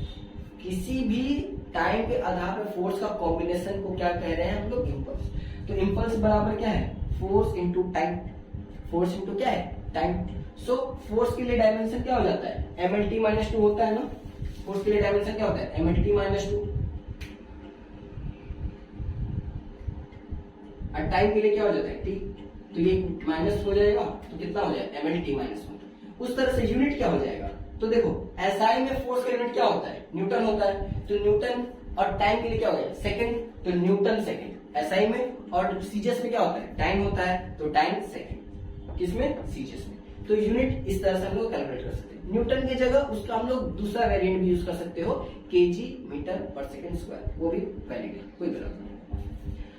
अब फॉर्मूले में देखते हैं। तो जैसे कि मैंने सब हम लोगों ने देखा कि इंपल्स का मतलब क्या था, फोर्स को हम लोग टाइम के साथ कंबाइंड फॉर्म में देख रहे हैं, तो हमें क्या पता चल रहा है, इंपल्स। तो जो इंपल्स है वो कब बता रहा है, एक स्टेट ऑफ प्रेजेंस के बेस पर। मतलब मान लो चलो कोई अगर बॉडी जिस तरह से भी है, अगर रेस्ट में है या तो एक यूनिफॉर्म मोशन में है, ठीक है, बॉडी एक स्टेट में या तो यूनिफॉर्म मोशन में। जैसे एक एग्जांपल समझ लो, इंसान एक खड़ा है, वो अभी रेस्ट में, तो रेस्ट में है तो इसके ऊपर तो किसी तरह का फोर्स नहीं लगाएगा। तो फोर्स जब लगाया जाएगा तो उस समय जितना टाइम होगा, और फोर्स लगने के बाद जो टाइम होगा, उस बीच वाले टाइम में ही क्या लग रहा है, फोर्स लग रहा है ना, उस बीच वाले टाइम में फोर्स लग रहा है। मान लो अभी टाइम कितना हो रहा है, 10 सेकेंड, और जैसे ही 12 सेकेंड हुआ वो धक्का फील किया, तो 10 से 12 सेकंड के बीच में ना वो धक्का फील कर रहा है, उसके ऊपर फोर्स लगाया जा रहा है। तो ये जो टाइम गैप के अंदर में जो फोर्स लगा, तो उसी समय क्या हुआ, इंपल्स हुआ। सो जो फोर्स है वो टाइम के क्या कर रहा है, गैप पे डिपेंड कर रहा है कि कितने टाइम इंटरवल के लिए वो वर्क कर रहा है, कितने टाइम इंटरवल के लिए वर्क कर रहा है, तो वही क्या होगा, इंपल्स होगा। तो इसको हम लोग देखेंगे कैसे, तो फोर्स को हम लोग क्या करेंगे, डिफरेंशिएटेड पार्ट ऑफ टाइम के साथ मेजर करेंगे। डिफरेंशिएटेड क्यों, क्योंकि टाइम जो होगा बड़ा भी हो सकता है, छोटा भी हो सकता है, वो डिफरेंट हो सकता है, इसलिए उसका डिफरेंशिएटेड पार्ट। लेकिन जो फोर्स दे रहे हैं इम्पैक्ट, वो ज्यादा टाइम के लिए भी सेम फोर्स दे सकते हैं, कम टाइम के लिए भी सेम फोर्स दे सकते हैं, इसलिए हमारा फोर्स ऐसा कांस्टेंट रखा जा रहा है। और यहाँ पे देख रहे हैं कि इंटीग्रेशन करें। इंटीग्रेशन क्यों, क्योंकि हम लोग जो टाइम निकाल रहे हैं वो एक गैप में निकाल रहे हैं। टाइम को क्या निकाल रहे हैं, एक गैप में निकाल रहे हैं। तो इतने 10 से लेकर 12 सेकंड के बीच में जितना टोटल टाइम का गैप आ रहा है, उसी के ऊपर ना इम्पैक्ट देखोगे, इसलिए हम लोग इंटीग्रेट करेंगे, मतलब उस पूरे टाइम इंटरवल को जो 10 से 12 के बीच में जितना हो रहा है उसको पूरा ऐड करेंगे इक्वल्स को। इसलिए यहाँ पे टाइम t1 से टाइम t2 तक हम इसको क्या करेंगे, इंटीग्रेट करेंगे। तो अगर देखा जाए तो फोर्स क्या एक तरह से कांस्टेंट वैल्यू है, तो फोर्स सामने आ जाएगा। dt का इंटीग्रेशन करेंगे तो हमें t2 माइनस t1 के बेस पे मिलेगा डेफिनेट इंटीग्रेशन। तो अगर ध्यान दो, ये जो F मिल रहा है, फोर्स मिल रहा है, ये एवरेज फोर्स रहेगा। क्यों, क्योंकि जैसा कि मैंने क्या बताया, ये टाइम इंटरवल है ना, उस टाइम इंटरवल के बीच में किसी पॉइंट पे फोर्स ज्यादा फील हो रहा है, किसी पॉइंट पे फोर्स कम फील हो रहा होगा, बट टोटली फोर्स एक बड़ा टाइम में कांस्टेंट ही होगा ना। तो वो क्या होगा, एज ए एवरेज इंपैक्ट देगा। एज ए क्या करेगा, एवरेज इंपैक्ट देगा। जैसे होता है ना कि स्पीड कभी कभी चेंज हो जाता है, लेकिन उसका हम लोग एक ओवरऑल वैल्यू देखना चाहेंगे तो वो क्या कहता है, एवरेज कहलाता है। तो एवरेज केसेस में यहाँ पे फोर्स भी वही बात काम कर रहा है, क्योंकि टाइम इंपैक्ट जो है बहुत स्मॉल इंटरवल बेस पे, T1 से T2 मान लो 10 से 12 सेकंड के बीच में, तो जो 11 होगा, 11.5 होगा, 12 होगा, तो ये बीच के जो टाइम गैप है उनमें फोर्स क्या हो रहा है, कहीं पे धीरे धीरे बढ़ रहा होगा ना, तो उसका एक एवरेज वैल्यू कंसीडर करेंगे जो कि हमारा कॉम्पोनेंशियल देगा वैल्यू, इसलिए यहाँ पे उसको क्या कहेंगे हम लोग, एवरेज फोर्स कहेंगे। इसलिए हम लोग इंपल्स में यूज करने वाले फोर्स को ज्यादातर क्या माना जाएगा, एवरेज फोर्स। क्यों? क्योंकि वो एक टाइम गैप के बीच में लगा है। तो एफ एवरेज हो जाएगा, तो T2 minus T1, T2 minus T1 कहने का मतलब क्या है, चेंजिंग टाइम, जिसको हम लोग किससे डिपेंड करेंगे, डेल्टी से। अब अगर ध्यान दोगे तो न्यूटन से सेकंड लॉ ने क्या कहा था, जो फोर्स होता है वो changing momentum by changing time को रिप्रेजेंट करता है। तो चेंजिंग मोमेंटम के लिए क्या रखेंगे, डेल टी, चेंजिंग टाइम के लिए क्या रखेंगे, डेल टी। तो दोनों डेल टी अगर कैंसिल कर दोगे तो इम्पल्स बराबर क्या मिल जाएगा, डेल पी मिल जाएगा ना। और डेल पी का मतलब क्या होगा, चेंजिंग मोमेंटम। मतलब कि जो हमारा इम्पल्स है वो मोमेंटम के चेंज होने के डायरेक्टली प्रोपोर्शनल है। हमारा जो इम्पल्स है वो मोमेंटम के चेंज होने का क्या है, डायरेक्टली प्रोपोर्शनल। अगर ध्यान से देख सकते डायरेक्टली है ना, अगर ये बढ़ेगा तो ये भी बढ़ेगा, ये घटेगा तो ये भी घटेगा। मतलब जितना इम्पल्स ज्यादा मतलब उतना मोमेंटम में चेंज ज्यादा, जितना इम्पल्स कम उतना मोमेंटम में चेंज कम। सिंपल एक एग्जांपल समझ लो, मान लो अगर एक गाड़ी को अगर धक्का दोगे तो धक्का मतलब किस तरह से, मान लो चलो एक बहुत बड़ा गाड़ी एक छोटे गाड़ी को धक्का दे रहा है, तो जितना बड़ा धक्का मतलब इम्पैक्ट उतना ज्यादा, तो गाड़ी वेलोसिटी भी क्या करेगा, उतना ज्यादा पाएगा। नॉर्मली इंसान के लिए ले लो, इंसान अगर मैं अभी खड़ा हूं, मुझे कोई अगर धक्का मारेगा तो मेरे ऊपर इम्पैक्ट अगर ज्यादा पड़ेगा तो मेरे में चेंज भी ज्यादा दिखेगा, मेरा वेलोसिटी भी बढ़ जाएगा, मतलब मेरा मोमेंटम भी क्या हो जाएगा, ज्यादा चेंज होगा। तो मेरा मोमेंटम ज्यादा चेंज होगा मतलब क्या, मेरे ऊपर इम्पल्स जो डाला गया था वो भी तो ज्यादा था ना, तो इम्पल्स ज्यादा था इसलिए मोमेंटम ज्यादा हुआ। इम्पल्स कम रहेगा तो मोमेंटम भी कम रहेगा, मतलब डायरेक्टली प्रोपोर्शनल। सो चेंजिंग मोमेंटम को कैसे लिख सकते हैं, final momentum by initial momentum. Clear, इस तरह से लिखा जा सकता है, जहां पर हमारा मास क्या रहेगा, कांस्टेंट, क्योंकि जो बॉडी पे एक्ट करे बॉडी तो चेंज नहीं हो रहा, बॉडी का मास क्या है हमारा, कांस्टेंट है। बॉडी का मास क्या है, कांस्टेंट, मतलब मेरा जो बॉडी है, बॉडी तो मास तो चेंज नहीं हो रहा, मास तो फिक्स है, वेलोसिटी चेंज हो रहा है, इसलिए मास क्या रहेगा, इस वाले कॉन्टेक्स्ट में सेम रहेगा। मास क्या रहेगा, सेम रहेगा, मतलब कांस्टेंट रहेगा। सो इम्पल्स बराबर हम लोग क्या लिख सकते हैं, चेंजिंग मोमेंटम। इसी को कहीं कहीं पर किसी बुक्स में ज्यादातर इम्पल्स मोमेंटम थ्योरम भी बता दिया जाता है, impulse momentum theorem, impulse momentum theorem, इस तरह से भी डिफाइन कर दिया जाता है। ठीक है, इसको इम्पल्स मोमेंटम थ्योरम, क्यों, क्योंकि ये इम्पल्स को मोमेंटम के साथ क्या करे, कनेक्ट करे, इसलिए इसे इम्पल्स मोमेंटम थ्योरम भी बोला जाता है। तो ये नॉर्मली हम लोगों ने ये समझा कि इम्पल्स कैसे काम करता है, जितना कम टाइम उतना ज्यादा इम्पल्स, जितना कम टाइम उतना ज्यादा इम्पल्स, जितना ज्यादा टाइम उतना कम इम्पल्स।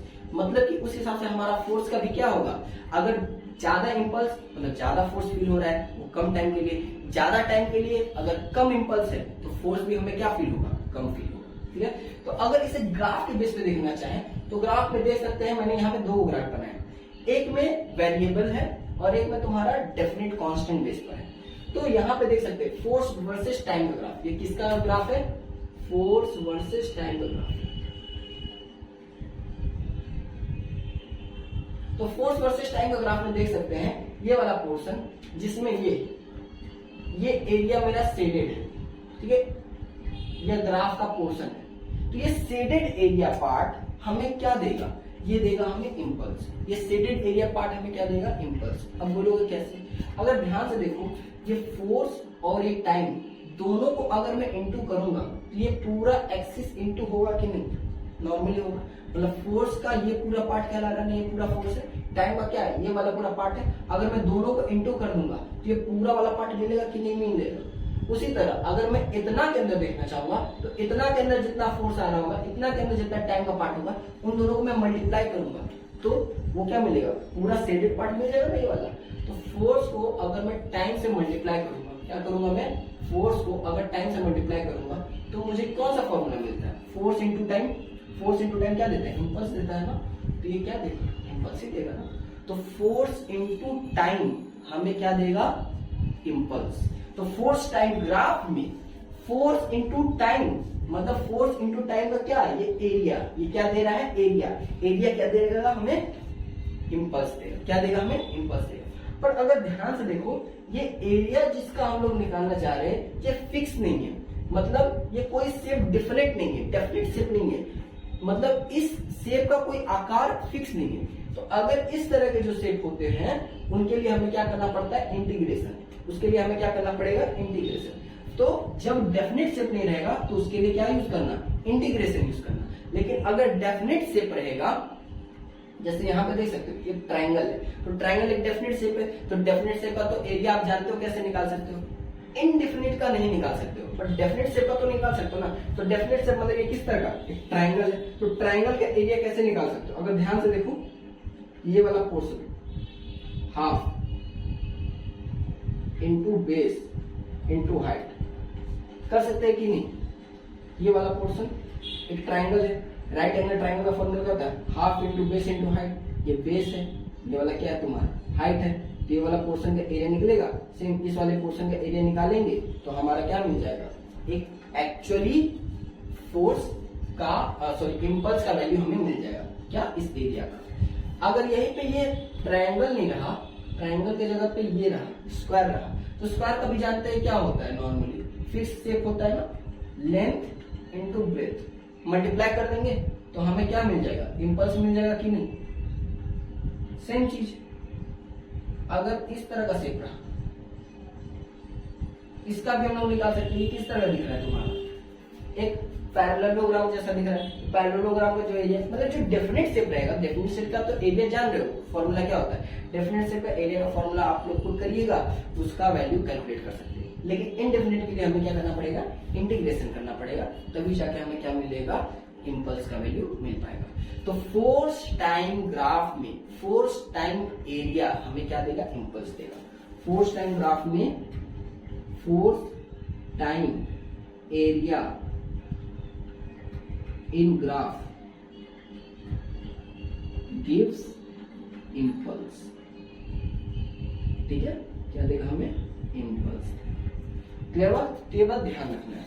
तो यहां तक तो हम लोग समझ गए कि ग्राफिकल केसेस में इसको किस तरह से हम लोग समझ सकते हैं और कैसे कैलकुलेट कर सकते हैं। अगर वेरिएबल रहेगा तो इसको इंटीग्रेट करना पड़ेगा, और डेफिनेट शेप रहेगा तो नॉर्मली जो डेफिनेट शेप के लिए एरिया का फॉर्मूला होता है वो वैल्यू दिया रहेगा। जैसे यहाँ पे तुम्हारा फोर्स के लिए कितना दिया है, टाइम के लिए कितना दिया है, वो वैल्यू को वहां पे चेक करेंगे और फिर उस बेस पे वैल्यू को पुट करके हम लोग कैलकुलेट करेंगे। न्यूमेरिकल में इसके बारे में अच्छे तरीके से समझेंगे।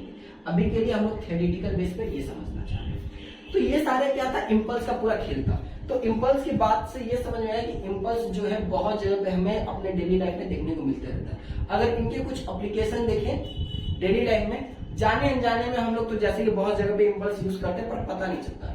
जैसे हिटिंग और किकिंग द बॉल, अगर बॉल को हिट करते हो या फुटबॉल खेलते हो तो वहां पर क्या हो रहा है, टाइम तो कम लग रहा है ना हिट करने के लिए, लेकिन इम्पैक्ट बहुत ज्यादा दे रहे हो फोर्स का, तो ये क्या है, इंपल्स ही है। कैचिंग द बॉल, अगर बॉल को जब कैच करना रहता है तो देखते हो बहुत सारे जितने भी प्लेयर्स होते हैं वो अपने हाथ को बैकवर्ड की तरफ खींचते हैं, मतलब जब बॉल आए उनके हाथ में तो टाइम क्या लगे, ज्यादा लगे। अगर तुरंत बॉल लगता है तो क्या लगता है, बहुत ज्यादा जोर का हिट करता है। लेकिन अगर बॉल को हम लोग पीछे की तरफ क्या करें, अपने हाथ को पीछे की तरफ जाते हुए क्या करें, बॉल को पकड़ेंगे तो उसका इम्पैक्ट कम हो जाता है। क्यों, क्योंकि टाइम बढ़ जाता है ना, हाथ में आने पर उसका पीछे की तरफ खींच रहे तो इम्पैक्ट क्या हो जाता है, कम पड़ जाता है। क्यों, क्योंकि टाइम बढ़ जाता है। इसलिए कैच करते समय ज्यादातर हम लोग बॉल को क्या करते हैं, पीछे की तरफ क्या करते हैं, मूव करते अपने हैंड को, जिसकी वजह से इम्पैक्ट क्या होता है, कम पड़ता है और हमें चोट कम लगती है। तीसरा, फ्रेजाइल मटेरियल्स के लिए, फ्रेजाइल मतलब जो बहुत ज्यादा कह सकते हैं नाजुक मटेरियल होते हैं, जैसे क्रॉकरी हो गया, ग्लास के सेट्स हो गए, उनको देखते हो ना एक अलग तरह के रैपिंग में करके भेजा जाता है। क्यों, क्योंकि वो रैप में क्या होता है ना, जो टाइम रहता है, इम्पैक्ट टाइम वो ज्यादा रहता है। तो जितना इम्पैक्ट टाइम ज्यादा, फोर्स क्या फील होगा, कम, और जितना फोर्स कम मतलब इम्पल्स क्या रहेगा, कम। इम्पल्स कम मतलब टूटने के चांसेस क्या रहेंगे, कम। अगर तुरंत लगेगा मतलब कम समय के लिए लगेगा तो टूट जाएगा, और ज्यादा समय के लिए लगेगा इसलिए हमारा क्या हो जाएगा, मटेरियल बच जाएगा। इसलिए बबल रैप्स देखते होगे, कागजों के अंदर में ये सारी चीजें क्रॉकरी को रखे जाते हैं। रीजन यही है कि उनके अंदर इम्पल्स का जो टाइमिंग है वो बढ़ा देता है। तो इम्पल्स का टाइमिंग बढ़ जाएगा तो इम्पल्स का फोर्स घट जाएगा, और इससे हमारे जितने भी क्या फ्रेजाइल मटेरियल से, मतलब जो टूट सकते हैं वो सामान, वो बच जाएंगे और हमें नुकसान कम होगा। साथ ही साथ जंपिंग ऑन अ सैंड, कई बार देखते हो कि लोग जंप करते हैं सैंड के ऊपर तो खुद को क्या करते हैं, घसीटते लेके जाते हैं, मतलब टाइमिंग बढ़ाते हैं। तो जंप सैंड के ऊपर करना वो भी कंक्रीट की तुलना में क्या होता है, ज्यादातर बेटर होता है। अगर एक पूरा सीमेंट का जगह है या तो कोई रोड है, रोड के ऊपर अगर तुम जंप कर रहे हो, वहीं पे तुम सैंड के ऊपर जंप कर रहे हो, तो दोनों में ज्यादातर चोट किसके ऊपर लगेगा, जो तुम्हारा रोड है। क्यों? क्योंकि रोड इम्पैक्ट को फील कर ले रहा है, वो उसको बढ़ा नहीं रहा, वो तुरंत एकदम सॉलिड है। जैसे ये बोर्ड एकदम सॉलिड है, ये इम्पैक्ट तुरंत ले रहा है। लेकिन अगर यहीं पे कोई कपड़ा रहता तो ये इम्पैक्ट इतना जोर का लेता नहीं, वो थोड़ा धीरे लेता है इम्पैक्ट। कभी भी देखते हो कपड़े पे हिट मारते तो कपड़ा भी तुम्हारे साथ क्या होता है, अंदर धंस जाता है, तो वो इम्पैक्ट को कम कर देता है, इसलिए चोट कम लगता है। और यही सेम चीज काम सैंड पे होता है। सैंड क्या होता है, वो फिक्स नहीं रहते, वो क्या करते हैं, मूव कर सकते हैं। तो जब उसके ऊपर आप लोग गिरते हो या कूदते हो तो वो इम्पैक्ट को क्या करता है, फैला देता है, क्योंकि वो मूव करता है। तो जो चीज मूव करेगा वो इम्पैक्ट को क्या कर देगा, फैला देगा। और इम्पैक्ट को अगर फैला देगा तो आपको इम्पैक्ट को फैलाने की वजह से फोर्स कैसा होगा, कम फील होगा, क्योंकि टाइम ज्यादा लग रहा है ना। टाइम ज्यादा, इम्पैक्ट कम, फोर्स कम, मतलब आप बचोगे, आपको चोट कम लगेगा। इम्पैक्ट का टाइमिंग अगर बहुत कम रहेगा तो फोर्स आपको बहुत ज्यादा फील होगा, तो इम्पल्स भी ज्यादा लगेगा, तो आपको चोट क्या होगा, ज्यादा महसूस होगा, चोट आपको ज्यादा लगेगा। ठीक है, तो ये सारे चीजें एप्लीकेशन, इम्पैक्टफुल कंडीशंस, कैसे कैलकुलेट किया जा सकता है, ये सारे मेजरमेंट्स हम लोग इम्पल्स के बारे में समझे। अब यहां से हम लोग अपने जाएंगे नेक्स्ट पॉइंट के ऊपर, जो कि न्यूटन्स का थर्ड लॉ है, थर्ड लॉ ऑफ मोशन, जिसके ऊपर हम लोग डिस्कस करेंगे अपने नेक्स्ट स्लाइड में।